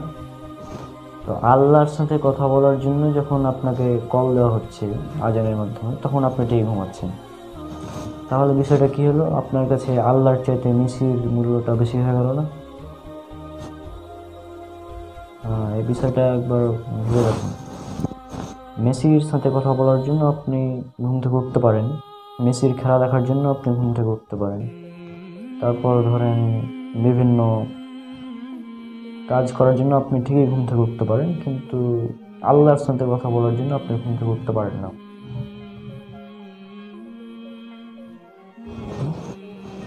5 মিনিট আল্লাহর সাথে কথা বলার জন্য আপনার সময় নাই, কিন্তু এদিকে ঠিকই আপনি 3 ঘন্টা সিনেমা দেখতে পারেন, গেম খেলতে পারেন, ভিডিও দেখতে পারেন বিভিন্ন। কিন্তু নামাজ পড়তে পারেন না কেন? আসলে নামাজ পড়তে পারি না এটা কোনো কারণই নেই নামাজ না পড়ার, এটা মানে এমনি। শুধু একবার চিন্তা করবেন, আপনি যখন নামাজ পড়ছেন তখন আপনি আল্লাহর সাথে কথা বলছেন, এই বিষয়টা চিন্তা করবেন। তাহলে দেখবেন ইনশাআল্লাহ আপনার নামাজ ছুটবে না। যদি এইটা ভাবতে পারেন, আর যদি না ভাবেন তাহলে কিন্তু নামাজে হবে না। আশা করি আপনি বিষয়টা বুঝতে পেরেছেন, এবং আজ থেকে যখনই নামাজ পড়বেন তখনই এটা শুধু চিন্তা করবেন যে আমি আল্লাহর সামনে দাঁড়িয়ে আছি, আল্লাহ আমাকে দেখছেন। তাহলেই আপনি নামাজ পড়ার জন্য অস্থির হয়ে থাকবেন। আরে আপনি তো আপনার গার্লফ্রেন্ডদের সাথে কথা বলার জন্য ঠিকই মানে অপেক্ষা থাকেন যে কখন সে কল দেবে আর আমি তার সাথে কথা বলবো, ঠিক না? কিন্তু ঠিকই প্রতিদিন 5 ওয়াক্ত নামাজ পড়ার জন্য আজান দেওয়া হচ্ছে, সে আজানের ব্যাপারে আপনার কোনোই নেই। বিষয়টা আজীব না?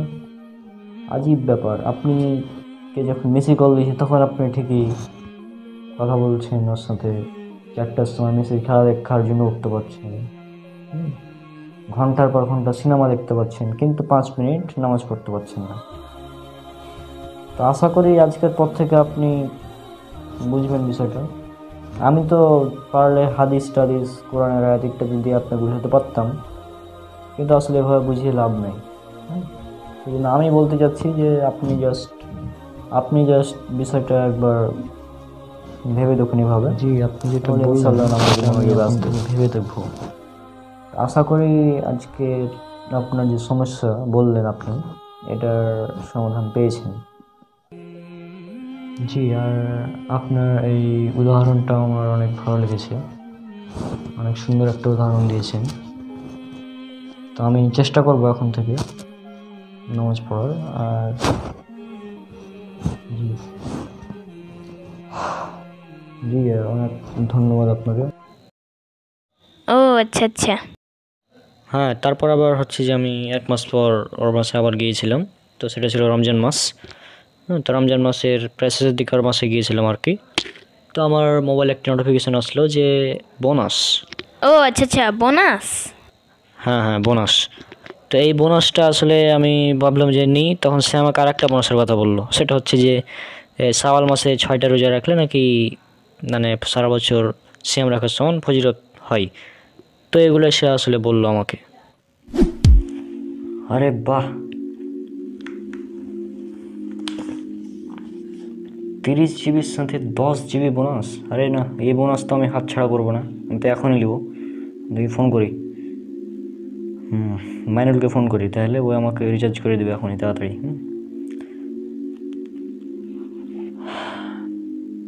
ওয়ালাইকুম আসসালাম বন্ধু। ও এক কাজ করতো, তুই তাড়াতাড়ি এখনই দোকানে যা, নাহলে তোর যদি বিকাশে টাকা থাকে তাহলে আমাকে এখনই দে রিচার্জ করে। মানে তোর টাকা আছে বিকাশে? ও তাহলে তো মজা, এখন রিচার্জ দে। হ্যাঁ, ওই আমি 30 জিবির সাথে 10 জিবি বোনাস পাচ্ছি, আর এই বোনাসটা হাতছাড়া করা যাবে না, যাই হয়ে যাক। মানে দুনিয়া উল্টে গেলেও আমি এই বোনাস হাতছাড়া করবো না। আচ্ছা, এখন রিচার্জ দে তাহলে। কী ব্যাপার রনক ভাই, দেখছি খুব বোনাস পাগল হয়ে গেছেন আপনি। জি ভাই, আরে আপনি দেখেন একটা বিষয়, বোনাস আসলে বোনাস পাগল তো সবাই, তাই না? বোনাস কেউ হাতছাড়া করে নাকি? 30 জিবি নিচ্ছি আমি, 30 জিবির সাথে 10 জিবি বোনাস পাচ্ছি, এটা ভালো ব্যাপার না? আর কোনো পাগল ছাড়া এই বোনাসকে হাতছাড়া করবে কি আপনার মনে হয়? যারা পাগল তারা এই বোনাসটা হাতছাড়া করবে। তো শুধু দুনিয়ার বোনাস নিয়ে পড়ে থাকলে কি হবে? আখিরাতের বোনাস নিয়ে একবার চিন্তা করেন। আখিরাতে আবার কিসের বোনাস ভাই? আখিরাতের একটা বোনাস আছে, এবং বিশেষ করে এই মাসের একটা বোনাস আছে। আপনি এখানে আসেন, আমি বলছি। আমি ওখানে আসবো। আচ্ছা, আসছি।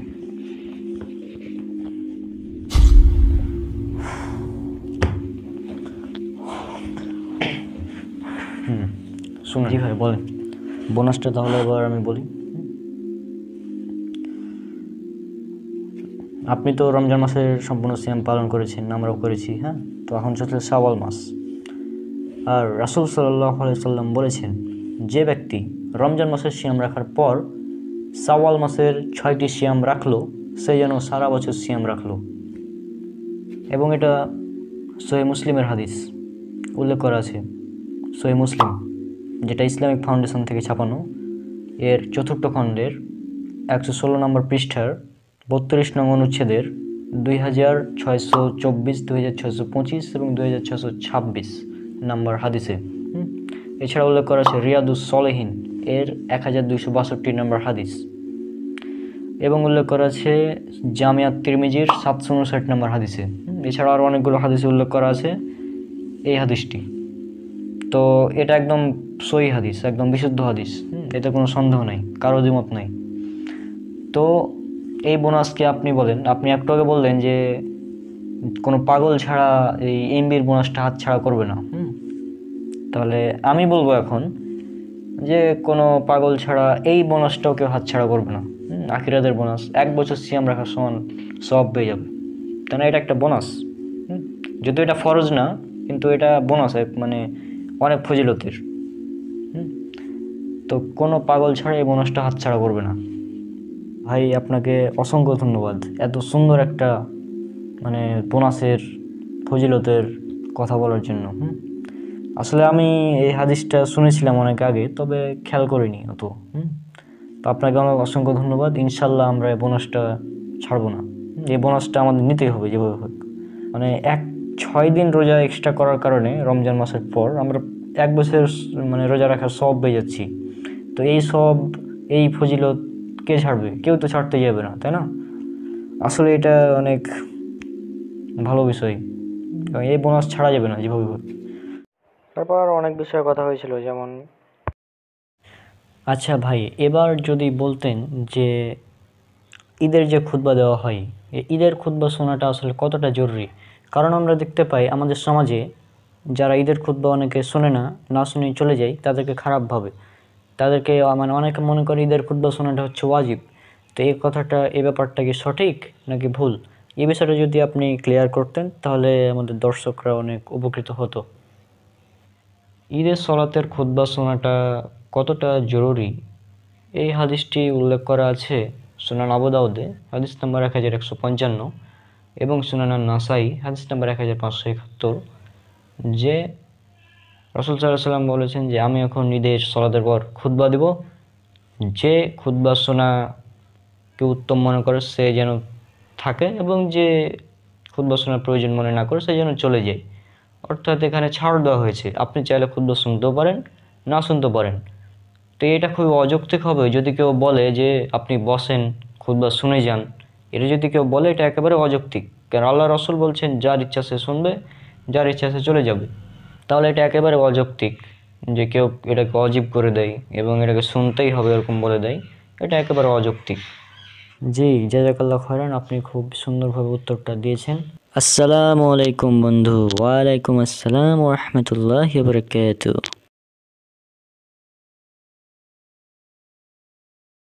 তো কি অবস্থা তোর? আছি আলহামদুলিল্লাহ ভালোই। তোর পড়াশোনা কেমন চলছে? আর পড়াশোনা চলছে মোটামুটি।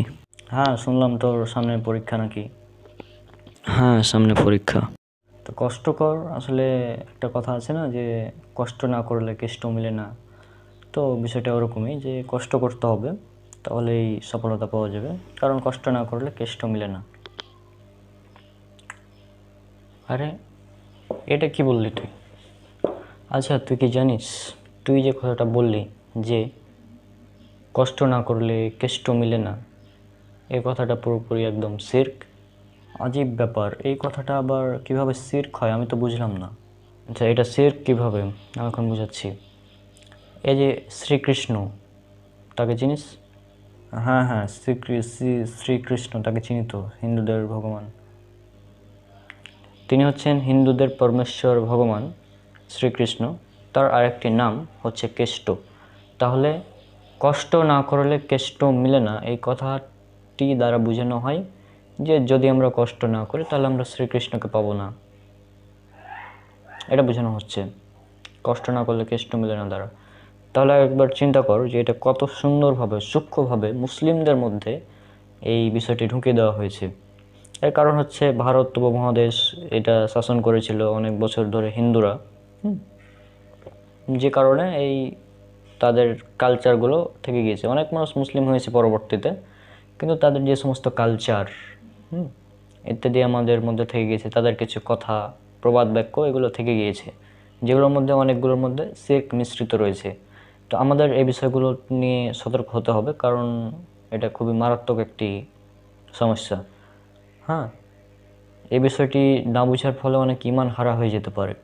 সেজন্য এটি একটি গুরুত্বপূর্ণ বিষয় যেটা আমাদের বিবেচনা করতে হবে।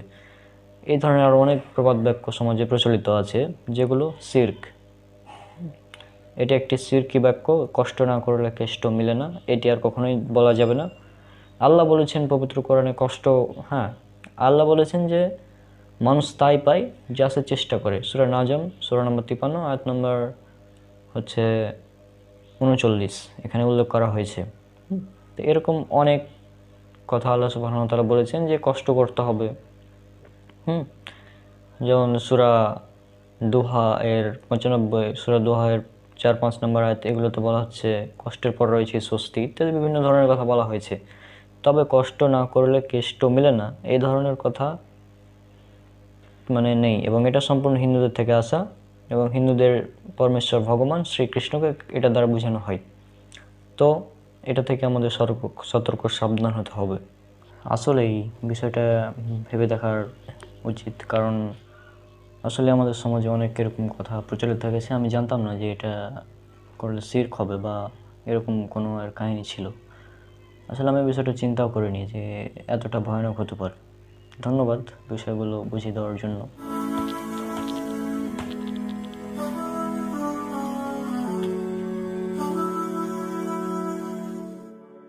আজকে যে জন্য এলাম আর কি, ওই যে আমাদের বন্ধু মারুফ আছে না, মাইনুল, তো সে আজকে যে কাজটা করেছে, এই কাজটা যদি শুনিস তুই জাস্ট হাসতে হাসতে পড়ে যাবি। তুই কি শুনতেছিস না কম্পিউটার নিয়ে ব্যস্ত, ল্যাপটপ নিয়ে খুব দেখছি কাজ করছিস? বল, শুনতেছি, বল। আচ্ছা শোন, তাহলে মাইনুল যে কাজটা করেছে সেটা শুনলে তুই, আচ্ছা ও তো মাইনুলের গীবত করছে, আর এটা তো অনেক বড় একটা পাপ, আমাকে তাকে থামাতে হবে। শোন, মজা পাবি, শোন। তো আমি আমি আমার এত মৃত ভাইয়ের গোস্ত খেতে পারবো না। হ্যাঁ, সুতরাং তুই চুপ থাক। বুঝলাম না, মৃত ভাইয়ের মাংস কি কি কি বলছিস তুই? আসলে তুই যে কাজটা করছিস সেটা হচ্ছে গীবত। গীবত কি জিনিস সেটা যদি দেখতে হয় তাহলে এখানে স্ক্রিনের দিকে থাকা। গীবত বা পরদোষ চর্চা একটি কবিরা গুনাহ এবং হারাম কাজ। গীবত বলতে অন্যের অনুপস্থিতিতে কারোর নিকট তার কোনো দোষ চর্চাকে বোঝানো হয়, যা শুনলে সে রাগান্বিত অথবা অসন্তুষ্ট হবে, অন্ততপক্ষে তার মনে সামান্যটুকু হলেও কষ্ট আসবে। হ্যাঁ, আর তাহলে বুঝতে পেরেছিস এটা হচ্ছে গীবত, অর্থাৎ তুই যে তার ব্যাপারে বলছিস, সে যদি এই কথাটা শুনে তোর মুখ থেকে তাহলে সে কষ্ট পাবে। আরে কিন্তু আমি যে কথাটা বলতে চাচ্ছি সেটা তো মাইনুলের ব্যাপারে সত্য কথা, আমি তো তার ব্যাপারে কোনো মিথ্যা কথা বলছি না। হ্যাঁ, গুড পয়েন্ট। তুই এখন বললি তুই যেটা বলছিস সেটা তো তার ব্যাপারে সঠিক কথা, তার ব্যাপারে তো মিথ্যা বলছিস না, তাই না? হ্যাঁ, এই তার ব্যাপারে সঠিক কথা বলছি, এটাই হচ্ছে গীবত। অর্থাৎ সে এই কাজটা করেছে এবং সে কাজটা আমি তার কাজটা নিঃসন্দেহে খারাপ, তবে সে যেহেতু কাজটা করেছে এবং তুই সেটা বলে বেড়াচ্ছিস অন্যজনকে গোপনে তার দোষ প্রচার করছিস, এটা হচ্ছে গীবত। ব্যাপারে একটি হাদিস উল্লেখ করা আছে আবু দাউদের 4874 এবং তিরমিজির 1934 নম্বর হাদিস এবং সহিহ মুসলিমের 2589 নম্বর হাদিস। হ্যাঁ, এখানে উল্লেখ করা আছে যে আবু হুরায়রা রাদিয়াল্লাহু আনহু থেকে বর্ণিত, তিনি রাসূল সাল্লাল্লাহু আলাইহি ওয়াসাল্লাম ইরশাদ করেছেন, তোমরা কি জানো গীবত কাকে বলা হয়? সাহাবারা বললেন, আল্লাহ তাআলা ও তার রাসূল সাল্লাল্লাহু আলাইহি ওয়াসাল্লামই এ সম্পর্কে ভালো জানেন। তখন তিনি বললেন, তোমার মুসলিম ভাই অপছন্দ করে এমন কোনো কথা তার পেছনে বলা। জনৈক সাহাবা বললেন, আমি যা বলছি তা যদি আমার ভাইয়ের মধ্যেই থাকে তাও কি তা গীবত হবে? রাসূল সাল্লাল্লাহু আলাইহি ওয়াসাল্লাম বললেন, তুমি যা বলেছো তা যদি তোমার ভাইয়ের মধ্যে থাকে তাহলেই তো গীবত, আর যদি তার মধ্যে তা না পাওয়া যায় তাহলে তা তা অপবাদ বা মিথ্যাপবাদ। সুতরাং তুই যেটা বললি তার ব্যাপারে, এটা তার মধ্যে যদি থাকে তাহলে গীবত। আর এই গীবত অত্যন্ত ভয়াবহ, কারণ আল্লাহ সুবহানাহু ওয়া তাআলা বলেছেন সূরা হুজুরাত সূরা নম্বর 49 আয়াত নম্বর 12, যে আল্লাহ সুবহানাহু ওয়া তাআলা বলছেন তোমরা একে অপরের গীবত চর্চা করো না। তোমাদের কেউ কি চাই সে তার মৃত ভাইয়ের গোশত কামড়ে কামড়ে খাবে? বস্তুত তোমরা তা কখনোই করতে চাইবে না। তাহলে তোমরা আল্লাহ তাআলাকে ভয় করো, নিশ্চয় তিনি তওবা গ্রহণকারী অত্যন্ত দয়ালু। এবার গীবতকারীদের কিছু শাস্তি সম্পর্কে বলে দিই। এটা উল্লেখ করা আছে সুনান আবু দাউদের হাদিস নাম্বার 4878। এখানে উল্লেখ করা হয়েছে রাসূল সাল্লাল্লাহু আলাইহি ওয়াসাল্লাম মিরাজের রাতের একটি ঘটনা বর্ণনা করছেন, যে তিনি বললেন, যখন আমি মিরাজে গেলাম তখন এমন এক সম্প্রদায়ের পাশ দিয়ে যাচ্ছিলাম যারা তামার নখ দিয়ে নিজেদের বক্ষ মুখমণ্ডল ক্ষতবিক্ষত করছে। আমি বললাম, এরা কারা? জিবরাইল বললেন, ওরা যারা মানুষের গোশত খায় এবং তাদের ইজ্জত লুটায়, অর্থাৎ গীবত। এরপর আরও একটি হাদিস সুনান আবু দাউদের 4880 উল্লেখ করা আছে, হে তোমরা যারা মুখে ঈমান এনেছো অথচ ঈমান তোমাদের অন্তরে প্রবেশ করেনি, তোমরা মুসলিমদের গীবত এবং তাদের ছিদ্রান্বেষণ করো না, কারণ যে ব্যক্তি মুসলিমদের ছিদ্রান্বেষণ করবে আল্লাহ তাআলা তার ছিদ্রান্বেষণ করবে। আল্লাহ তাআলা যার ছিদ্র অন্বেষণ করবেন তাকে তিনি তার ঘরেই লাঞ্ছিত করবেন।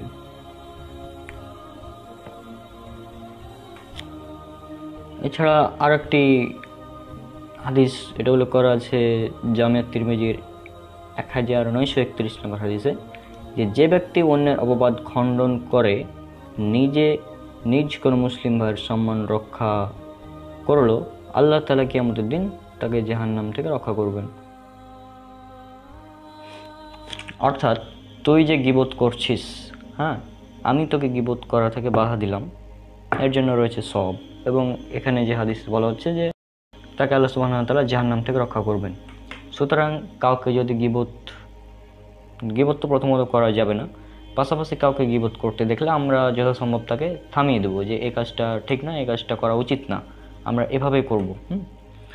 তো আশা করি যে তুই বিষয়টা বুঝেছিস, মানে তুই যে কাজটা করতে চাচ্ছিলি সেটা মূলত ছিল গীবত।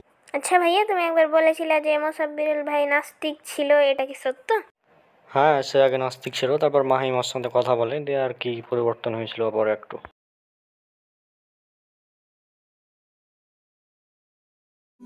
দেখ আমাদের চারিদিকে গাছপালা, প্রকৃতি, নদী নালা, পশু পাখি, কতই না সুন্দর, সবই মহান আল্লাহর সৃষ্টি। হ্যাঁ, তুই আল্লাহকে বিশ্বাস করিস? কেন করব না, অবশ্যই করি। না মানে যাকে কখনো দেখিসনি, যার কণ্ঠ কোনোদিন শুনিসনি, তাকে কিভাবে বিশ্বাস করিস? তোর তো দেখছি ভালোই বুদ্ধি। হ্যাঁ অবশ্যই, আমার তো অনেক বুদ্ধি। আচ্ছা, বুদ্ধির কণ্ঠ কেমন? হ্যাঁ, তুই কি পাগল? বুদ্ধির কণ্ঠ শোনা যায়? ও আচ্ছা, তাহলে বুদ্ধি দেখতে কেমন? তুই তো আসলে পাগল হয়ে গেছিস, তোকে তো ডাক্তার দেখা উচিত। তাহলে যে বুদ্ধিকে দেখা যায় না, যার কণ্ঠ শোনা যায় না, সেই বুদ্ধিকে কেন বিশ্বাস করিস? না, এটা মানে তো এটা তো বিজ্ঞানীরা বলে, এই জন্য আমরা এটা বোঝা যায়, সেজন্য বিশ্বাস করি। আচ্ছা ওয়েট, এই যে আমার হাতের মোবাইলটা দেখতে পাচ্ছিস? হ্যাঁ, খুবই সুন্দর তো, অনেক সুন্দর। মানে এটার কত দাম দিয়েছে? না, এটার কোনো দাম নাই, এটা এমনি এমনি হয়ে গেছে। মানে এমনি এমনি হয়ে গেছে? মানে এটা এমনি এমনি হয়ে গেছে। তুই পাগল? মোবাইল এমনি এমনি হয়? আচ্ছা, মোবাইল এমনি এমনি তৈরি হতেই পারে না, ঠিক আছে, অথচ তুই এমনি এমনি তৈরি হয়ে গেছিস। এত এত গাছপালা, পশু পাখি, এত বড় গ্যালাক্সি, এত বড় মহাবিশ্ব, এগুলো সব এমনি এমনি তৈরি হয়ে গেছে? এদের কোনো স্রষ্টা নাই? না মানে এগুলো তো মানে প্রকৃতির তৈরি, আমরা তো দেখতে পাচ্ছি চারপাশে, এগুলো তো প্রকৃতির তৈরি, বিজ্ঞানীরা বলে। হ্যাঁ, আমরা সেভাবে বিশ্বাস করি, এটা তো প্রকৃতিতে আছে, আমরা দেখতেই পাচ্ছি, এখানে সমস্যা কি? প্রকৃতিটা আবার কি? এই যে আমাদের চারপাশে যা দেখতে পাচ্ছি, এগুলো আমাদের প্রকৃতি, মানে বিজ্ঞানীরা যেভাবে বলে আমরা সেভাবে বিশ্বাস করি, এটা তো আর তেমন কিছুই না। আর বিজ্ঞানীরা তো বলে এই পৃথিবীতে যত প্রাণী ও উদ্ভিদ বা জীব আছে সবার গঠন ও কার্যকারী একক হচ্ছে কোষ। আর কোষের মধ্যে একটি বড় কোষীয় অঙ্গাণু হচ্ছে সাইটোপ্লাজম, যার 80% পানি। আর এই জন্যই বিজ্ঞানীরা কোনো গ্রহে প্রাণ বা জীবন আছে কিনা এটা খোঁজার সময় তারা আগে দেখেন ওই গ্রহে পানি আছে কিনা। অর্থাৎ আমরা বুঝলাম প্রাণের মূল উৎস হচ্ছে পানি। আর এই বিষয়ে আল্লাহ রাব্বুল আলামিন কি বলেছে জানিস? না, জানি না। আচ্ছা দাঁড়া, তোকে কোরআন থেকে দেখাই। দেখি তোমার আল্লাহ কি বলেছে। এই যে দেখ, সূরা আম্বিয়া 21 নম্বর সূরা 30 নম্বর আয়াত। আওয়ালাম ইয়ারাল্লাযীনা কাফারু আন্নাস সামাওয়াতি ওয়াল আরদ কানাতা রাতকান ফাফাতাকনাহুমা ওয়াজআলনা মিনাল মাই কুল্লা শাইইন হাইয়্য আফালা ইউমিনুন। যারা কুফরি করে তারা কি ভেবে দেখে না যে আকাশমণ্ডলী ও পৃথিবী মিশেছিল ওতপ্রোতভাবে? অতঃপর আমি উভয়কে পৃথক করে দিলাম এবং প্রাণবান সমস্ত কিছু সৃষ্টি করলাম পানি হতে, তবুও কি তারা ঈমান আনবে না? অর্থাৎ এই আয়াত থেকে দুটি বিষয় স্পষ্ট হলো। এক, প্রাণ বা জীবন সৃষ্টি পানি থেকে। দুই, বিগ ব্যাং থিওরি। আধুনিক জ্যোতির্বিজ্ঞানীদের মতে আদিতে আকাশ, সূর্য, নক্ষত্র ও পৃথিবী ইত্যাদি আলাদা আলাদাভাবে ছিল না, একসাথেই ছিল, বরং সব কিছুই ওতপ্রোতভাবে মিশেছিল। তখন মহাবিশ্ব ছিল অসংখ্য গ্যাসীয় কণায় সমষ্টি। পরবর্তীকালে মহাবিস্ফোরণের মাধ্যমে নক্ষত্র, সূর্য, পৃথিবী ও গ্রহসমূহ সৃষ্টি হয়। এটি বিগ ব্যাং বা মহাবিস্ফোরণ থিওরি। তুমি বলছো বিজ্ঞানীরা বলেছে, কিন্তু বিজ্ঞানীরা বলার আগেও যে আল্লাহ পাক রব্বুল আলামিন কোরআনের মাধ্যমে বলে দিয়েছেন এটা তো তুমি জানো না। শুধু তাই না, এরকম আরও হাজারো উদাহরণ আছে। আচ্ছা, আরেকটা প্রশ্ন করি, মহাবিশ্ব সম্প্রসারণ কেন হয়? এটা তো বিজ্ঞানীরা আমাদের যেরকমটা বলেছে আর কি, এই মহাবিশ্ব সম্প্রসারণ তো হচ্ছে কারণ মহাবিশ্ব একসময় একসাথে মিশেছিল, আমরা যেটা জানি বিগ ব্যাং থেকে। হ্যাঁ, তারপর মহাবিশ্ব ধীরে ধীরে সম্প্রসারিত হয়েছে এবং এটা হয়েছে ডার্ক এনার্জির কারণে। এটা খুব সুন্দর একটি বিষয়। তবে একটা সময় আসবে যখন মহাবিশ্ব আবার সংকুচিত হয়ে যাবে, এবং এটা হবে ডার্ক ম্যাটারের কারণে। আর এটা আমাদেরকে বিজ্ঞানীরা জানিয়েছে এবং আমরা সেভাবে বিশ্বাস করি। আচ্ছা, ডার্ক এনার্জি আর ডার্ক ম্যাটার দেখেছিস কখনো? তুই কি পাগল? ওটার নাম ডার্ক এনার্জি কেন? ওটা ডার্ক বা কালো, অদৃশ্য, এই জন্য তো ওটার নাম ডার্ক। আচ্ছা, অদৃশ্য কিভাবে বিশ্বাস করিস? বিজ্ঞানীরা বলেছে ভাই, এটা তো বিশ্বাস করে লাগবে, বিজ্ঞানীরা যেহেতু বলেছে বিশ্বাস তো করবোই। আচ্ছা, আমরা যে আল্লাহকে না দেখে বিশ্বাস করি, তো এটা নিয়ে তোরা হাসাহাসি করিস কেন? এটা তেমন কিছু না। আর এই যে মহাবিশ্ব সম্প্রসারণের কথা, এটা তো আর কোরআনে নাই। ওয়েট, এই মহাবিশ্ব সম্প্রসারণের কথা আল্লাহ কোরআনে উল্লেখ করে দিয়েছেন। কিভাবে? কোথায় আছে দেখি? সূরা জারিয়াত 51 নম্বর সূরা 47 নম্বর আয়াত। তুই দেখ। অবশ্যই আমি এখানে দলিলে বসে আছি। এই যে ওয়াস-সামাআ বানাইনাহা বিআইদিন ওয়া ইন্না লামুসিউন। আমি আকাশ নির্মাণ করেছি আমার ক্ষমতা বলে এবং আমি অবশ্যই মহা সম্প্রসারণকারী। আচ্ছা, যাই হোক, মহা সম্প্রসারণের কথা না হয় মানলাম, কিন্তু মহা সংকোচনের কথা তো আর কোরআনে নাই। এটাও আছে কোরআনে। এই যে সূরা আম্বিয়া 21 নম্বর সূরা 104 নম্বর আয়াত। ইয়াউমা নাতউইস সামাআ কাতাইয়িস সিজিল্লি লিল কুতুব কামা বাদানা আউওয়ালা খালকিন নুঈদুহু ওয়া'দান আলাইনা ইন্না কুন্না ফাইলিন। সেদিন আমি আকাশকে গুটিয়ে ফেলব যেভাবে গুটানো হয় লিখিত দফতর। যেভাবে আমি সৃষ্টির সূচনা করেছিলাম সেভাবে পুনরায় সৃষ্টি করব। প্রতিশ্রুতি পালন আমার কর্তব্য, আমি এটা পালন করবই। কাগজটাকে যদি মহাবিশ্ব হিসেবে ধরি তাহলে এভাবে গুটানো, এভাবে এখন তুই কি বলবি বল? আসলে আমি তো কোরআন কখনো পড়ে দেখিনি, আর এটা নিয়ে কখনো চিন্তা ভাবনাও করিনি। আর এই সব নাস্তিকরা বিভিন্ন ভিডিওতে, তাদের ওয়েবসাইটে বিভিন্ন যুক্তি দেখিয়ে বলতো যে আসলে সৃষ্টিকর্তা বলতে কিচ্ছু নাই, ধর্ম সব মিথ্যা, ইসলাম মিথ্যা। তো তাদের ওই যুক্তিসমূহ কথা দেখেই আমার এই অবস্থা হয়েছিল আর কি। নিজে কখনো কোরআন নিয়ে আমি গবেষণা করেই দেখিনি। আল্লাহ পাক রব্বুল বলেছেন সূরা মুহাম্মদ 47 নম্বর সূরা 24 নম্বর আয়াত। আফালা ইয়াতাদাব্বারুনাল কুরআনা আম আলা কুলুবিন আকফালুহা। তারা কি কোরআন সম্বন্ধে গভীরভাবে চিন্তা করে না, নাকি তাদের অন্তরে তালা দেওয়া রয়েছে? আসলে পড়াশোনা করলে কেউ নাস্তিক হয় না, বিজ্ঞান নিয়ে পড়াশোনা করলেও কেউ কখনোই নাস্তিক হয় না। নাস্তিক তারাই হয় যারা আন্দাজে না পড়ে এর ওর কথা শুনে মানে সেটা নিয়ে পড়ে থাকে। নাস্তিকরা আসলে কখনো নিজে কোরআন পড়েই দেখেনি, এই জন্য তাদের এই অবস্থা। আর নাস্তিকরা অদৃশ্য বাতাস বিশ্বাস করে, নাস্তিকরা অদৃশ্য শক্তি, ডার্ক এনার্জি, ডার্ক ম্যাটারে বিশ্বাস করে, কিন্তু তারা সৃষ্টিকর্তাকে না দেখে বিশ্বাস করতে পারে না। মানে আজীব ব্যাপার। আর এ কারণেই আল্লাহ সুবহানাহু ওয়া তাআলা তাদের উদ্দেশ্যে বলেছেন, যা সূরা তূর 52 নম্বর সূরা 35 নম্বর আয়াতে উল্লেখ করা হয়েছে, আম খুলিকু মিন গায়রি শাইইন আম হুমুল খালিকুন। তারা কি স্রষ্টা ছাড়াই সৃষ্টি হয়েছে, নাকি তারাই স্রষ্টা? আচ্ছা ভাইয়া, আজকে কয় তারিখ মনে আছে? আজকে আজকে তো জুলাই মাসের 12 তারিখ। কেন, কি হয়েছে নাকি? মানে আজকে কি বার? আজকে শুক্রবার, কেন নাকি? মানে আজকে কি স্পেশাল? আজকে আবার কি স্পেশাল? হ্যাঁ, বাদ দে, গেম খেলি। ভাইয়া আজকে যে একটা স্পেশাল দিন ভুলে গেলা? এই কিসের স্পেশাল দিন? এই মাগরিব আজান দেবে একটু পর, চল নামাজ পড়ে আসি। নামাজ পড়ে আসে ব্যাপারে কথা বলছে, ঠিক আছে চল। হ্যাঁ, এই নামাজ পড়তে যেতে হবে, চল।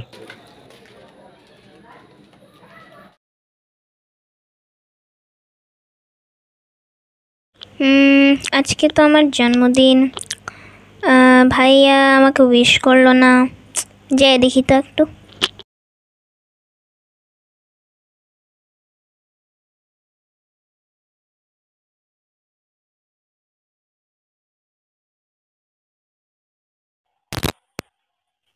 ভাইয়া আজকে কি বলো তো?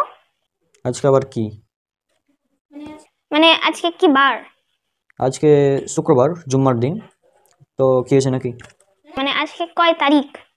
আজকে এটা 2024 সাল, আজকে জুলাই মাসের 12 তারিখ। কেন নাকি? তোমার সত্যি মনে নেই আজকে কোনো একটা স্পেশাল দিন? আজকে স্পেশাল দিন বলতে আজকে শুক্রবার, জুম্মার দিন স্পেশাল দিন, এটা তো হাদিসে আছে ভালো, কিন্তু কি হয়েছে নাকি বুঝলাম না। তোমার সত্যি মনে নেই আজকে কি? কি মানে? ও আচ্ছা, বুঝলাম তুমি যেটা বোঝাতে চাচ্ছ। আচ্ছা আচ্ছা আচ্ছা, আসো এখানে বসো, তোমাকে বলছি।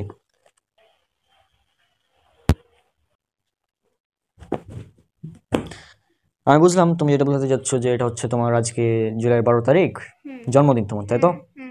তো এটা আমি জানতাম, কিন্তু আমি জাস্ট অ্যাক্টিং করছিলাম, কারণ জন্মদিন পালন করা এটা হারাম। কেন জানো? এই জন্মদিন এটা প্রথমত এটা হচ্ছে বিধর্মীদের উৎসব, অমুসলিমদের উৎসব। মানে অমুসলিমরা এটাকে পালন করে, যদিও তাদের ধর্মে এটা নিষিদ্ধ। কিভাবে নিষিদ্ধ আমি বলছি একটু পরে। তো এই জন্মদিন পালন করা সম্পূর্ণ হারাম। আমি কয়েকটা পয়েন্ট বলি এখানে। জন্মদিন পালন করা হচ্ছে হারাম। 2 নম্বর হচ্ছে এটা বিদআত। 3 নম্বর হচ্ছে এটা শয়তানের ধর্মে সবচেয়ে বড় উৎসব। হ্যাঁ, আমাদের পৃথিবীতে অনেকগুলো ধর্ম আছে, হিন্দু, খ্রিস্টান, ইহুদি। আর একটা রিলিজিয়ন আছে যেটাকে বলা হয় স্যাতানিক রিলিজিয়ন। ওই রিলিজিয়নে এটা হচ্ছে সবচেয়ে বড় উৎসব, মানে ঈদের দিন তাদের জন্য এটা। এটা একটু পরে আমি প্রমাণ দিচ্ছি সবই। তো প্রথমত জন্মদিন পালন এটা সর্বপ্রথম কে করেছিল জানো? কে? তার নাম হচ্ছে পৃথিবীর সবচেয়ে ভালো মানুষ, ফেরাউন। ফেরাউন সবচেয়ে ভালো মানুষ? না, তাহলে পৃথিবীর সবচেয়ে খারাপ। হ্যাঁ, আচ্ছা এখন এটা তো প্রমাণ লাগবে, তাই তো? আচ্ছা, ওখানে বাইবেলটা আছে, নিয়ে আসো যাও। এটা হচ্ছে বাইবেল, কিতাবুল মুকাদ্দাস, তওরাত শরীফ, যেটার কিতাবুল মুকাদ্দাস বাইবেল। হ্যাঁ, old testament, book of Genesis অধ্যায় 40 বা পয়দায়েস যেটা বলা হয়। হ্যাঁ, এটা হচ্ছে 40 নম্বর অধ্যায়ের 20 নম্বর ভার্স। এখানে কি বলছে দেখো, এর 3 দিনের দিন ফেরাউন তার অধীনে যে সব লোক কাজ করত তাদের একটা ভোজ দিলেন। সেই দিন ছিল তার জন্মদিন। দেখছো, ফেরাউন সেই দিন তার প্রধান পানীয় পরিবেশক ও তার প্রধান রুটিকারকে বের করে সেই সব লোকের সামনে আনলেন। অর্থাৎ মূল কথা হচ্ছে যে ফেরাউন তার জন্মদিনটা পালন করলো সুন্দরভাবে সেদিন। মানে ফেরাউন তার নিজের জন্মদিন পালন করলো। জন্মদিন পালন করা এটা সর্বপ্রথম যে করেছিল ওর নাম হচ্ছে ফেরাউন, পৃথিবীর সবচেয়ে ভালো মানুষ নিশ্চয়ই। নাহলে মানুষ তার অনুসরণ করে কেন, তাই না? এখন আমি যদি বলি যে দেখেন ভাই, পবিত্র কোরআনে এমনকি বাইবেলে বিভিন্ন জায়গায় নামটা আছে, ফেরাউন অনেক জায়গায় এসেছে। তো এখন ফেরাউন নামটা আপনার ছেলে বা ছেলের জন্য রেখে দিন, কেমন হবে? কেউ রাখবে? না, ফেরাউন নামকে পছন্দ করে? না, ফেরাউনকে মুসলিমরা পছন্দ করে? না, একদমই না, খ্রিস্টানরা, একদমই না, ইহুদিরা কেউ সহ্য করতে পারে না। আর ফেরাউন নামে কোনো ব্যক্তি আছে বর্তমানে? নাই। না। ফেরাউন নামে কোনো মুসলিম তো নাই, হিন্দুও নাই, খ্রিস্টানও নাই, ইহুদিও নাই, এমনকি নাস্তিকও নাই। মানে ফেরাউন নামটা এত মানুষ অপছন্দ করে, অথচ জন্মদিন পালন করার মাধ্যমে তার অনুসরণ করছে। আজীব ব্যাপার। হুম। আর ফেরাউন এর জন্মদিন পালন শুরু করেছিল, এই জন্য এটা হচ্ছে হারাম। মানে এটা হচ্ছে তার চালু করা একটা পদ্ধতি। এখন আমরা যদি ওটাকে অনুসরণ করি, তো কার অনুসরণ করলাম? ফেরাউনের। হ্যাঁ, আর ফেরাউন অনুসরণ করলে এখন পরিণাম কি, এটা তো আর বলা লাগে না, তাই না? এখন রাসূল সাল্লাল্লাহু আলাইহি ওয়াসাল্লাম বলছেন, সুনান আবু দাউদ হাদিস নাম্বার 4031, যে ব্যক্তি যার অনুসরণ করবে সে তাদের অন্তর্ভুক্ত, বা যে ব্যক্তি বিজাতীয়দের অনুসরণ করবে সে তাদের অন্তর্ভুক্ত। কারণ কেউ যদি মানে অমুসলিমদের রীতি অনুসরণ করে সে তাদের অন্তর্ভুক্ত। হুম। এখন জন্মদিন পালন করার মাধ্যমে আমরা ফেরাউনের নীতির অনুসরণ করছি, দিয়ে আমরা ফেরাউনের অনুসরণ করছি এই জন্মদিন পালন করার মাধ্যমে, বুঝছো? হুম। আর এটা যে শয়তানিক ধর্মের সবচেয়ে বড় উৎসব, আমি একটু পরে দেখাচ্ছি। তার আগে হচ্ছে যে জন্মদিন পালন করাটা একদিকে হারাম, পাশাপাশি এটা হচ্ছে বিদাত ইসলামী শরীয়তে। বিদাত কেন? কারণ বিদাত হচ্ছে ওই সব জিনিস, মানে আমিলা আমালান লাইসা আলাইহি আমরুনা ফাহুয়া রাদ্দুন। সহিহ মুসলিম হাদিস নাম্বার 1718, হ্যাঁ, ইসলামিক ফাউন্ডেশন নাম্বার 4344, হাদিস একাডেমি 4385। রাসূল সাল্লাল্লাহু আলাইহি ওয়াসাল্লাম বলছেন, আমাদের শরীয়তে যা নেই কেউ যদি সেটা করে তাহলে সেটা বাতিল, প্রত্যাখ্যাত। এটা হচ্ছে বিদাতের সংজ্ঞা।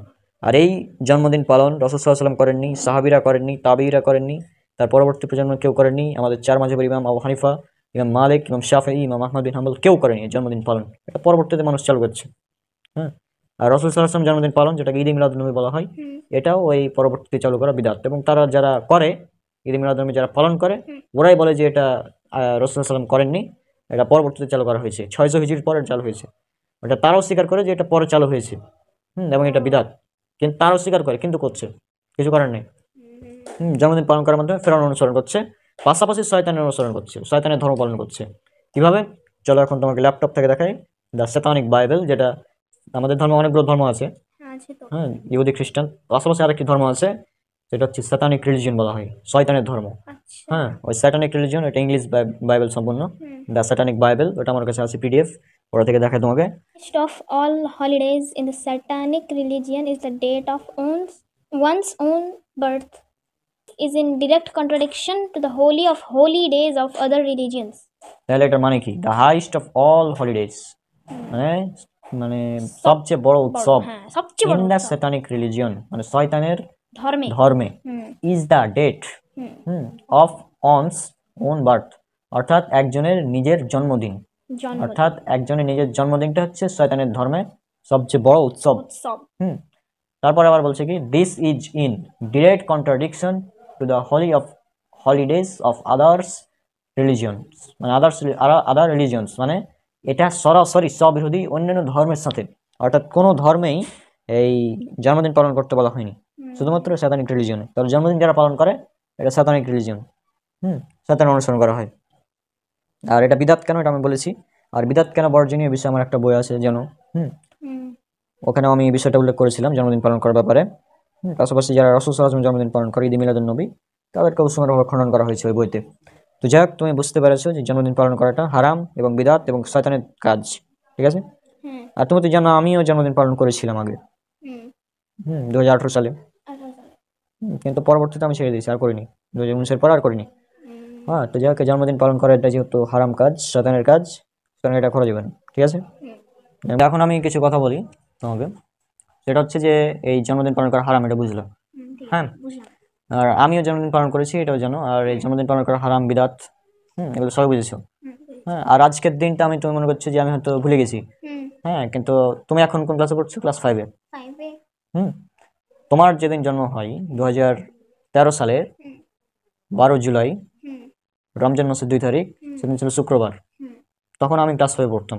অর্থাৎ তুমি আজকে যে ক্লাসে পড়ছো, যেদিন তোমার জন্ম হয় তখন আমি ক্লাস 5-এ পড়তাম। সুতরাং বুঝতে পারছো বিষয়টা আমি কীভাবে ভুলি, তাই না?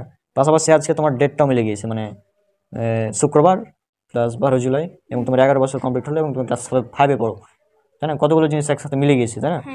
তারপরেও এই বিষয়টা তোমাকে বোঝানোর জন্য আজকে আর কি এটা করা আয়োজনটা। যে জন্মদিন পালন করা একটা হারাম, বিদাত, শয়তানের কাজ। ফেরাউন জন্মদিন পালন করেছিল, যেহেতু এটা ফেরাউন করেছিল, এগুলো আমাদের জন্য করা যাবে না, নাহলে ফেরাউনের অনুসরণ করছি আমরা। তার আশা করছি বুঝেছো জন্মদিন পালন করবে, মানে তুমি তো করোনি, তোমার জন্মদিন পালন করা হয়নি সাধারণত কোনোবারই, হ্যাঁ, আচ্ছা, তুমি কি আর কখনো জন্মদিন পালন করবা বা জন্মদিন নিয়ে চিন্তা ভাবনা করবা যে এটা স্পেশাল দিন মনে করবা? না, জীবনে না। কেন? কারণ এটা ফেরাউনের কাজ, আর শয়তানের ধর্মে এটা সব থেকে বড় উৎসব। হ্যাঁ, আর এটা ইসলামে বিদাত, বিদাত এটা বিদাত, আর হারাম। বিদাত এবং হারাম, হ্যাঁ, অর্থাৎ সবই একসাথে, তাই না? হ্যাঁ হ্যাঁ। তো এটা মানে এটা অনেক বড় একটা পাপ, এবং একদিক থেকে দেখতে গেলে এটা শিরকের পর্যায়ে চলে যাবে, তাই না? যেহেতু এটা ফেরাউনের কাজ, তার অনুসরণ করলে তার সাথে যা মানে হাসর হবে। হ্যাঁ, আর রাসূল সাল্লাল্লাহু আলাইহি ওয়াসাল্লাম কি বলেছেন, যে ব্যক্তি যার অনুসরণ করবে সে তার অন্তর্ভুক্ত, যে ব্যক্তি বিজাতীয়দের সংস্কৃতি অনুসরণ করবে সে তাদেরই অন্তর্ভুক্ত। সুনান আবু দাউদ হাদিস নাম্বার 4031। সুতরাং তাদের অনুসরণ করা যাবে না কোনোভাবেই।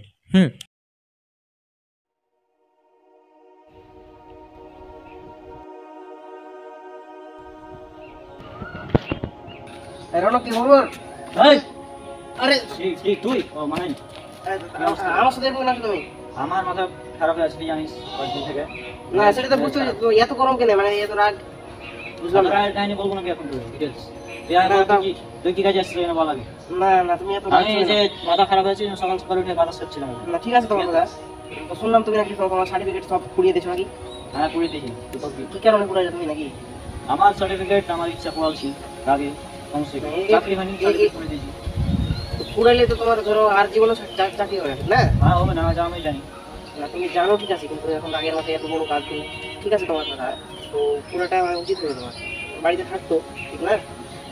হ্যাঁ, বল কি কাজ আছে? ও কথা হলো তোমার মানে আমার একটা বন্ধু আছে বুঝছো, হ্যাঁ। মানে পরিচিত, ওই ওর ওখানে নাকি জবের জন্য লোক নিবে, হ্যাঁ? আচ্ছা তো তুমি যদি যেতে চাও তাহলে ওর সঙ্গে কথা বলতাম। আচ্ছা, দেখি কথা বল কি বলে, দেখা যাক। আমি কথা বলে দেখি, তাহলে যদি ভালো হয় হয়, ভালো যদি হয় তাহলে আমি বলবা, ঠিক না? অবশ্যই। ঠিক আছে, তাহলে আমি ফোন তোমার একটা সার্টিফিকেট লাগবে না নাকি? না সার্টিফিকেট লাগবে না, তোমার এমনি খালি ইয়ারটা দেখলি হবে। আচ্ছা, ঠিক আছে, বল।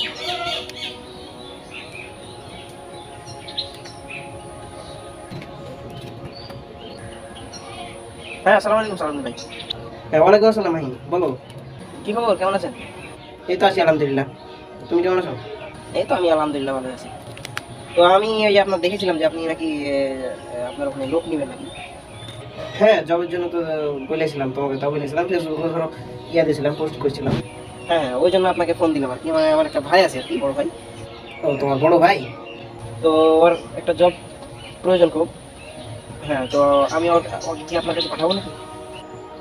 আচ্ছা ঠিক আছে পাঠিয়ে দাও। কখন পাঠাবো তাহলে ওকে? আজকে বিকালে পাঠিয়ে দাও। আচ্ছা ঠিক আছে, আমি ওকে বলে দিচ্ছি আজকে বিকালে চলে যাবো। ঠিক আছে, আসসালামু আলাইকুম। ওয়ালাইকুম আসসালাম। হ্যাঁ তো আমি কথা বললাম, তো বিকালে রাখুন। আচ্ছা, দেখি বিকালে হ্যাঁ বিকালে তাহলে যাই দেখো, আমার জানাবে কি হবে। তুই ওর ঠিকানাটা আমাকে মেসেঞ্জারে পাঠিয়ে দিস। আচ্ছা ঠিক আছে, আমি দেখি মেসেঞ্জারে, সমস্যা নেই। আচ্ছা, ঠিক আছে, আমি তো খারাপ করে মানে খারাপ ব্যবহার করি। হ্যাঁ হ্যাঁ হ্যাঁ সমস্যা নেই, আমি বুঝতে পারছি তোমার মাথার মধ্যে অনেক ই আচ্ছা, চলছে। ঠিক আছে, আমার সঙ্গে বিকালে দেখা করে যে কাল সকালে তোর বাড়ি যাবো, তখন কথা হবে। আচ্ছা ঠিক আছে, তুই আবার ঠিক আছে। মানে ঘটনাগুলো যা হবে আমি তোকে ওখানে দিয়ে বলবো। আচ্ছা ঠিক আছে, ঠিক আছে। আচ্ছা, ঠিক আছে, চল তাহলে এখন। চলো অনেকদিন থেকে কথা হয়নি।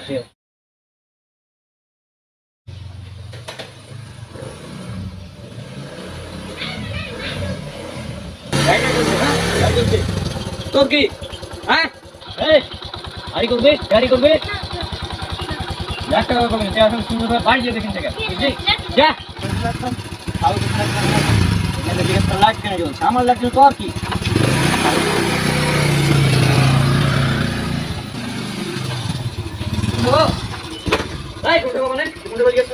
মেজাজ এমনি খারাপ হয়েছে, তুই গিয়ে স্কুল থেকে তোকে তো আজ তুই কি উঠে জিজ্ঞেস করলি কেন? জান আমি যাবি তুই আমার সাথে?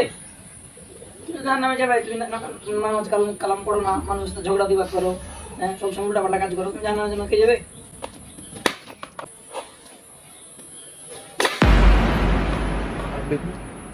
মোবাইল ফেললি কেন ভাই? মোবাইল ফেললো মানে মোবাইল দিয়ে এখন কুচি করে ভেঙে ফেল দেবো এখানে, বুঝিস আমাকে? মোবাইল কিনে ভাঙিবে, কত কষ্ট করে মোবাইল কিনেছি তুই জানিস বে? কত কষ্ট করে কিনেছিস? আমি চুরি করে মোবাইল কিনেছি। চুরি করা কত বড় পাপ জানিস? চুরি করে আমার পাপ কেন? চুরি তো সবাই করে, এটা আমার পাপ হলো নাকি? চুরি নাকি সবাই করে? তুই কি গাঞ্জা খেয়ে আসছিস নাকি রে ভাই? হ্যাঁ, নেশা টেশা করে আসছিস? গাঞ্জা তখন সবাই, এটা আবার নেশা হয় নাকি গাঞ্জা দিয়ে? এ ভাই, পাগল কি আমি হয়ে গেছি না এ হয়ে গেছে? আমাকে পাগল মানছে। আচ্ছা যাই, তুই যেহেতু চুরি করিস গাঞ্জা টাঞ্জা খাস, ঠিক আছে চল একসাথে জাহান্নামে যাবো, চল। যাও না, তুমি যাও।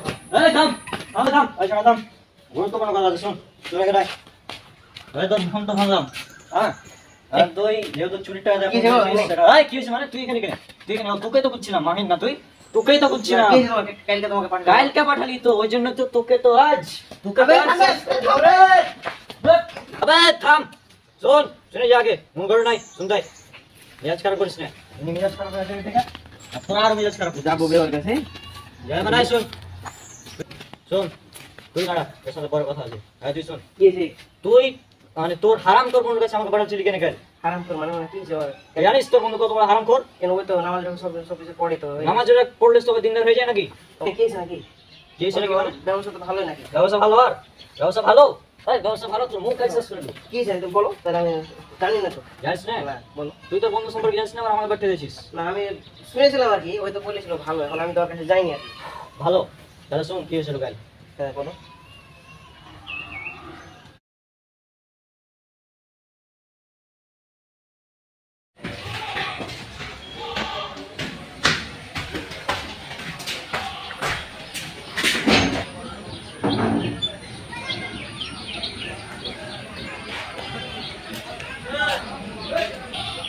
স্যার আমি কি আসতে পারি?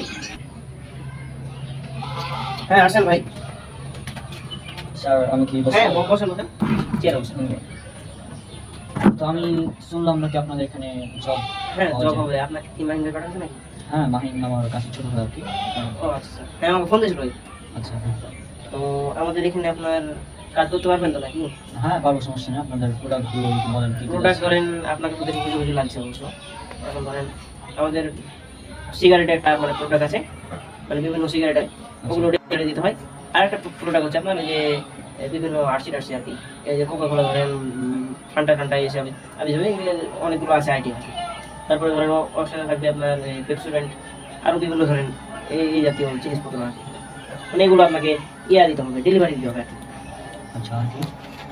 এগুলো থাকবে আপনার। এখন আপনি মানে কোনটা নিতে চাচ্ছেন, সিগারেটটা নেবেন নাকি কোকা কোলা? এগুলো আরো ধরেন বিভিন্ন আইটেম আছে, আপনাকে ফোন থেকে দেখাই, আপনাকে দেখাচ্ছি তখন। এই কি প্রোডাক্ট দেখাবি তুই? কোম্পানির এই বস? ভাই। তুই কোম্পানির বস? হ্যাঁ চশমা বললে তো বস হয়ে যায়। আপনি কি যাবে কি আছে? কি হয়েছে মানে? কি হয়েছে মানে বুঝতে পারিস না? দেখা কলাকার আপনি তো রাখছেন কিনা আমি বুঝলাম না। আমি এই হঠাৎ- তোর কোম্পানির মালিক কে বল? আমি কি বললাম? কি বললি মানে বুঝতে পারিস আমি না? আপাতত এখানে বস, আমি কি সমস্যা আমাকে বলেন এখন। বসেন বসেন, আপনি বসেন। তবে তুই আমাকে কি বস? তুই বস, তুই বস এখানে, তুই বস। ভাই আপনার সমস্যা কি? আমি আপনাকে কি বললাম? হ্যাঁ কি বললি মানে বুঝতে পারিস না? কি বললি? আমি তো আপনাকে সিগারেট বেচার কথা বলি না, আমি আপনাকে এই যে কোকা কোলা ড্রিঙ্ক এগুলো বলার কথা বলি। কোকা কোলা না? Coca Cola. এটা কি এটা? এগুলো কথা না? এটা দোতলা না? দোতলা তো ভাই। তোকে যদি এই নিচে এখানে ফেলি তো কেমন হবে? কেমন হবে ভাই? কেন ফেলবো মানে বুঝতে পারিস না তুই? ভাই আপনার কি হয়েছে ভাই? আমি বুঝলাম না। তুই বাংলাদেশে থাকিস না কোথায় থাকিস? হঠাৎ আমি তো বাংলাদেশে আছি, হঠাৎ আপনার কি হলো? মনে নাই কি হলো? তুই জানিস না কোকা কোলা ইসরায়েলের পণ্য? ইসরায়েল কোন আপনি কি বললো এটা? আমি বলবো তাই। তাই বললো মানে তুই এখন গুগল কর ইসরায়েলের যে পণ্য কোকা কোলা, 7 আপ, হ্যাঁ ভাই আমি জানি জানি ভাই। তো ইসরায়েলের পণ্য তোরা বেচছিস কেন? ভাই এটা একটা তোরা কি মুসলিম না? ভাই মুসলিম ঠিক আছে, আমার ধরেন এটা একটা ব্যবসার ক্ষেত্রে এই করতে হবে। আপনি এত বড় রাখছেন কেন? এত মাথা বললে হবে নাকি?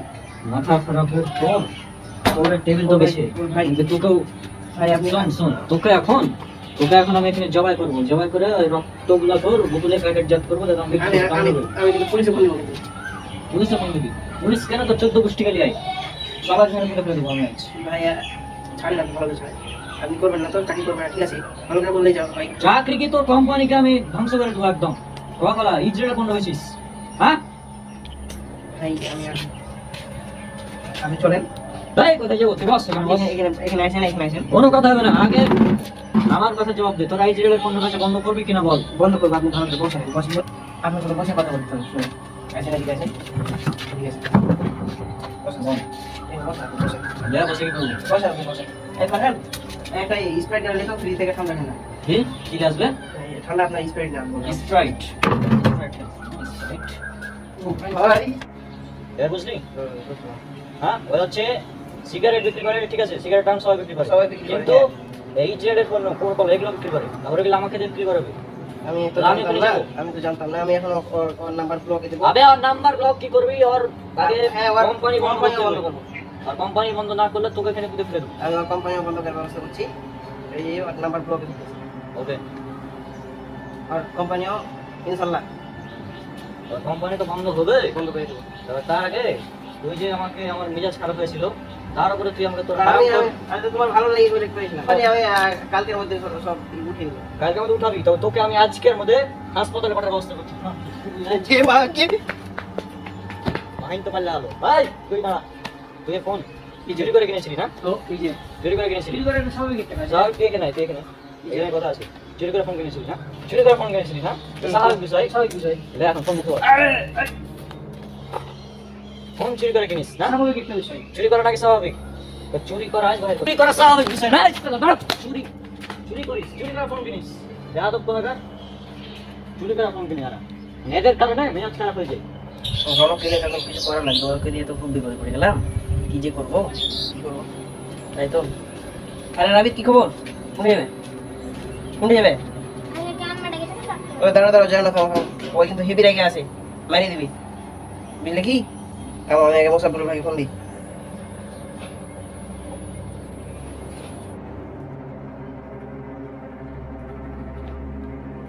আসসালামু আলাইকুম, কি অবস্থা ভাই?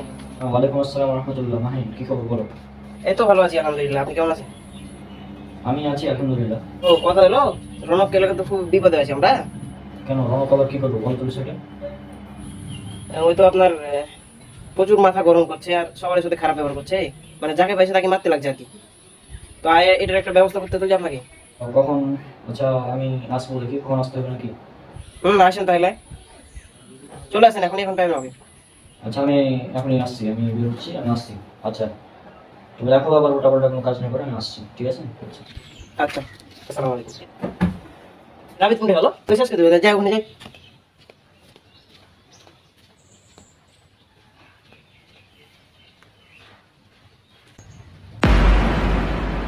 ভাই তুমি কি হচ্ছিস? আম্মা তোমাকে ডাকছে। আম্মা ডাকছে না? আম্মা ডাকছে, আম্মা ডাকছে। ওই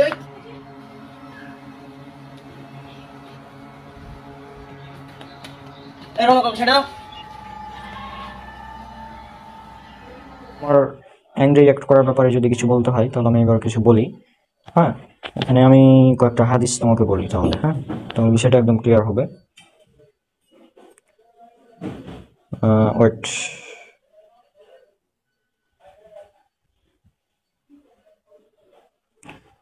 আচ্ছা তুমি কয়েকটি হাদিস শুনো, আমি বলি। হ্যাঁ, রাগ নিয়ন্ত্রণ করার ফজিলত। এক, মুয়াজ ইবনে আনাস রাদিয়াল্লাহু আনহু হতে বর্ণিত, নবী সাল্লাল্লাহু আলাইহি সাল্লাম বলেন, যে ব্যক্তি নিজের ক্রোধকে কার্যে পরিণত করার ক্ষমতা রেখেও তা সংবরণ করে, আল্লাহ তাকে কিয়ামতের দিন সমগ্র সৃষ্টি সামনে ডেকে আনবেন এবং জান্নাতের যে কোনো হুর নিজের ইচ্ছামতো বেছে নেওয়ার অধিকার দান করবেন। সুনান ইবনে মাজাহ হাদিস নাম্বার 8186, তিরমিজি 2021 এবং 2493, আবু দাউদ 4777, এবং এই হাদিসটি সনদ হচ্ছে হাসান। শেখ জুবাইর আলী জায়র রাহমাহুল্লাহ এবং শেখ আলবানী রাহমাহুল্লাহ দুজনেই হাসান বলেছেন। তারপর আরো একটি হাদিস, তারপর পবিত্র কোরআনের একটি আয়াত রয়েছে, সেটা হচ্ছে সূরা আল ইমরান সূরা নম্বর 3 আয়াত নম্বর 134। আল্লাহ সুবহানাহু ওয়া তাআলা বলেছেন, যারা সুসময় ও দুঃসময় ব্যয় করে এবং ক্রোধ সংবরণ করে ও মানুষকে ক্ষমা করে আর আল্লাহ সৎ কর্মশীলদের ভালোবাসেন। তারপর সহিহ বুখারী হাদিস নাম্বার 6114, আবু হুরায়রা রাদিয়াল্লাহু আনহু বর্ণিত, তিনি বলেন, রাসূলুল্লাহ সাল্লাল্লাহু আলাইহি সাল্লাম বলেছেন, প্রকৃত বীর সে নয় যে কাউকে কুস্তিতে হারিয়ে দেয়, বরং সেই আসল বীর যে রাগের সময় নিজেকে নিয়ন্ত্রণে রাখতে পারে। এছাড়াও সহিহ বুখারীর হাদিস 6116 নম্বর, আবু হুরায়রা রাদিয়াল্লাহু আনহু বর্ণিত, নবী সাল্লাল্লাহু আলাইহি সাল্লাম এর নিকট বলল এক ব্যক্তি, আপনি আমাকে ওসিয়ত করুন। তিনি বললেন, তুমি রাগ করো না। লোকটি কয়েকবার তা বললেন, নবী সাল্লাল্লাহু আলাইহি সাল্লাম প্রত্যেকবারই বললেন, রাগ করো না। তো এক্ষেত্রে আমরা বুঝতে পারি যে রাগ করতে আসলে নিষেধ করা হয়েছে। তবে কিছু কিছু ক্ষেত্রে, যেমন সহিহ বুখারীতেই আছে 6111-12 নম্বর হাদিসগুলো যদি পড়ো, ওখানে ইমাম বুখারী রাহিমাহুল্লাহ অনুচ্ছেদ নিয়ে এসেছেন যে যদি ইসলামী শরীয়তের বিরোধী কোনো কাজ করা হয় সেক্ষেত্রে রাগান্বিত হওয়া জায়েজ। এবং রাসূল সাল্লাল্লাহু আলাইহি ওয়াসাল্লাম নিজেও রাগান্বিত হয়েছেন। এবং তোমার ক্ষেত্রে বেশ কিছু ব্যাপার ছিল, যেমন কোকাকোলা, পেপসিকো কোম্পানির বা ইসরায়েলি পণ্যের ব্যাপারে তুমি রাগান্বিত হয়েছো, এটা ঠিক ছিল, নো প্রবলেম। তারপর ঘুষ, সুদ ইত্যাদির বিরুদ্ধেও তোমার কঠোর একটি রাগান্বিত ভাব ছিল। হ্যাঁ, তবে তোমার রাগগুলো তোমার ছোট ভাইয়ের উপর, তারপর আত্মীয় স্বজনদের উপর মানে ঝাড়া, এগুলো আসলে উচিত হয়নি। মানে যাদের উপর রাগটা প্রয়োগ করা উচিত ছিল তাদের উপর না করে তুমি অন্য একজনের উপর করেছো আর কি, যেমন রাবিতের উপর করেছো। আসলে এটা উচিত হয়নি তোমার। তো যাই হোক, বিষয়গুলো নিয়ে একবার চিন্তা করবা, তাহলে হবে। আর তোমার কাহিনী তো পুরোটাই শুনলাম, আর ভালোই আর কি। আর আরেকটা বিষয় আমি বলি, তুমি এখানে হতাশ হওয়ার কিছু নেই। No problem. যেহেতু রিজিকের মালিক আল্লাহ, আল্লাহ সুবহানাহু ওয়া তাআলা যেখানে রিজিক লিখে রেখেছেন সেখানে তোমার একটা রিজিকের ব্যবস্থা আল্লাহ সুবহানাহু ওয়া তাআলা করে দেবেন। হ্যাঁ, সুতরাং চাকরি হলো না এই জন্য আমাকে হারাম উপায়ে চাকরি নিতে হবে, এগুলো করা উচিত না। আর তুমি এগুলো করবে না আমি জানি, যেহেতু তুমি আছো। তবে তোমার বয়সী এমন অনেক যুবক আছে যারা দেখছে যে দাড়ি রাখার কারণে চাকরি হচ্ছে না, সুতরাং দাড়ি কেটে ফেলি। তারপর ঘুষ না দিলে চাকরি হচ্ছে না, তাহলে এক কাজ করি, আমরা ঘুষ দিয়েই চাকরিটা নিই যেভাবে হোক। তারপর সুদের ব্যবস্থা ব্যবস্থা আরো অনেক আছে। হ্যাঁ, আর কি বলবো, এগুলোই। আমিও বিষয়টা আসলে বুঝেছি। আমার হচ্ছে রাগান্বিত হওয়ার পরেও আসলে নিজের ফ্যামিলির লোকদের সাথে এরকম ভাবে রিয়াক্ট করা আমার উচিত হয়নি। যেমন রাবিতের সাথে অনেক উল্টাপাল্টা আচরণ করেছি, যাই হোক। তো আমি এটা বুঝেছিলাম পরে যে আসলে এভাবে তাদের সাথে খারাপ আচরণ করে তো কোনো লাভ নাই, তাই না? কারণ মানে মূল ভিলেন তো আসলে তারা না, মূল ভিলেন হচ্ছে আমাদের সমাজের কিছু বাস্তবতা যেগুলো, এগুলোই। হ্যাঁ, তো এগুলোর কারণে আসলে আমার এই রাগান্বিত হওয়া, যে কারণেই আর কি এগুলো হয়েছে। তো যাই হোক, আমি হাদিসগুলো আপনি যেগুলো বললেন আমি প্রায় সবই পড়া আছে, আমি এগুলো জানি। তারপরেও আসলে মানুষের যখন ক্রোধ আসলে উঠে যায়, অনেক সময় কন্ট্রোল করা সম্ভব হয় না। হ্যাঁ, তারপরে এই সমাজের সব যেরকম আছে আর কি অবস্থা, এই কারণে আর কি আরো মেজাজটা খারাপ হয়। আসলে বুঝতে পারছেন ব্যাপারটা। তো যাই হোক, মোসাব্বিরুল ভাই, এই ব্যাপারগুলো জানানোর জন্য আপনাকে অসংখ্য ধন্যবাদ। জাযাকাল্লাহু খাইরান।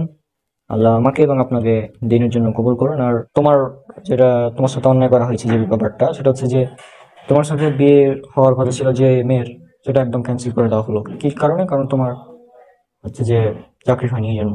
এটা আসলে অন্যায় হয়েছে। হ্যাঁ, এবং এক্ষেত্রেও রাগান্বিত হওয়াটা জায়েজ ছিল, নো প্রবলেম। তো আশা করছি এই বিষয়টা বুঝতে পেরেছো। আর অনেকক্ষণ তো গল্প করলাম, তো চলো এখন কিছু খাওয়া দাওয়া করি, সালাত আদায় করতে হবে। তো চলুন, আচ্ছা চলো তাহলে আমরা উঠি।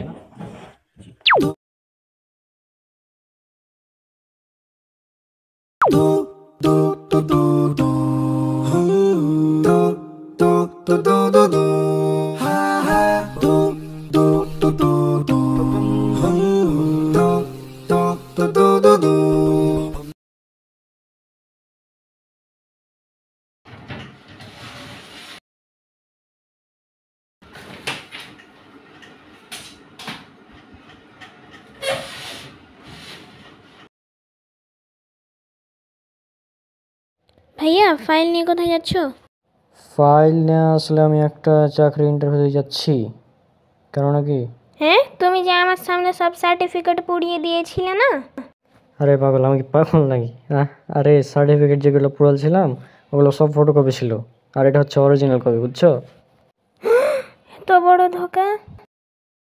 আচ্ছা, যদি এবারে চাকরি না হয় তাহলে কি করবা?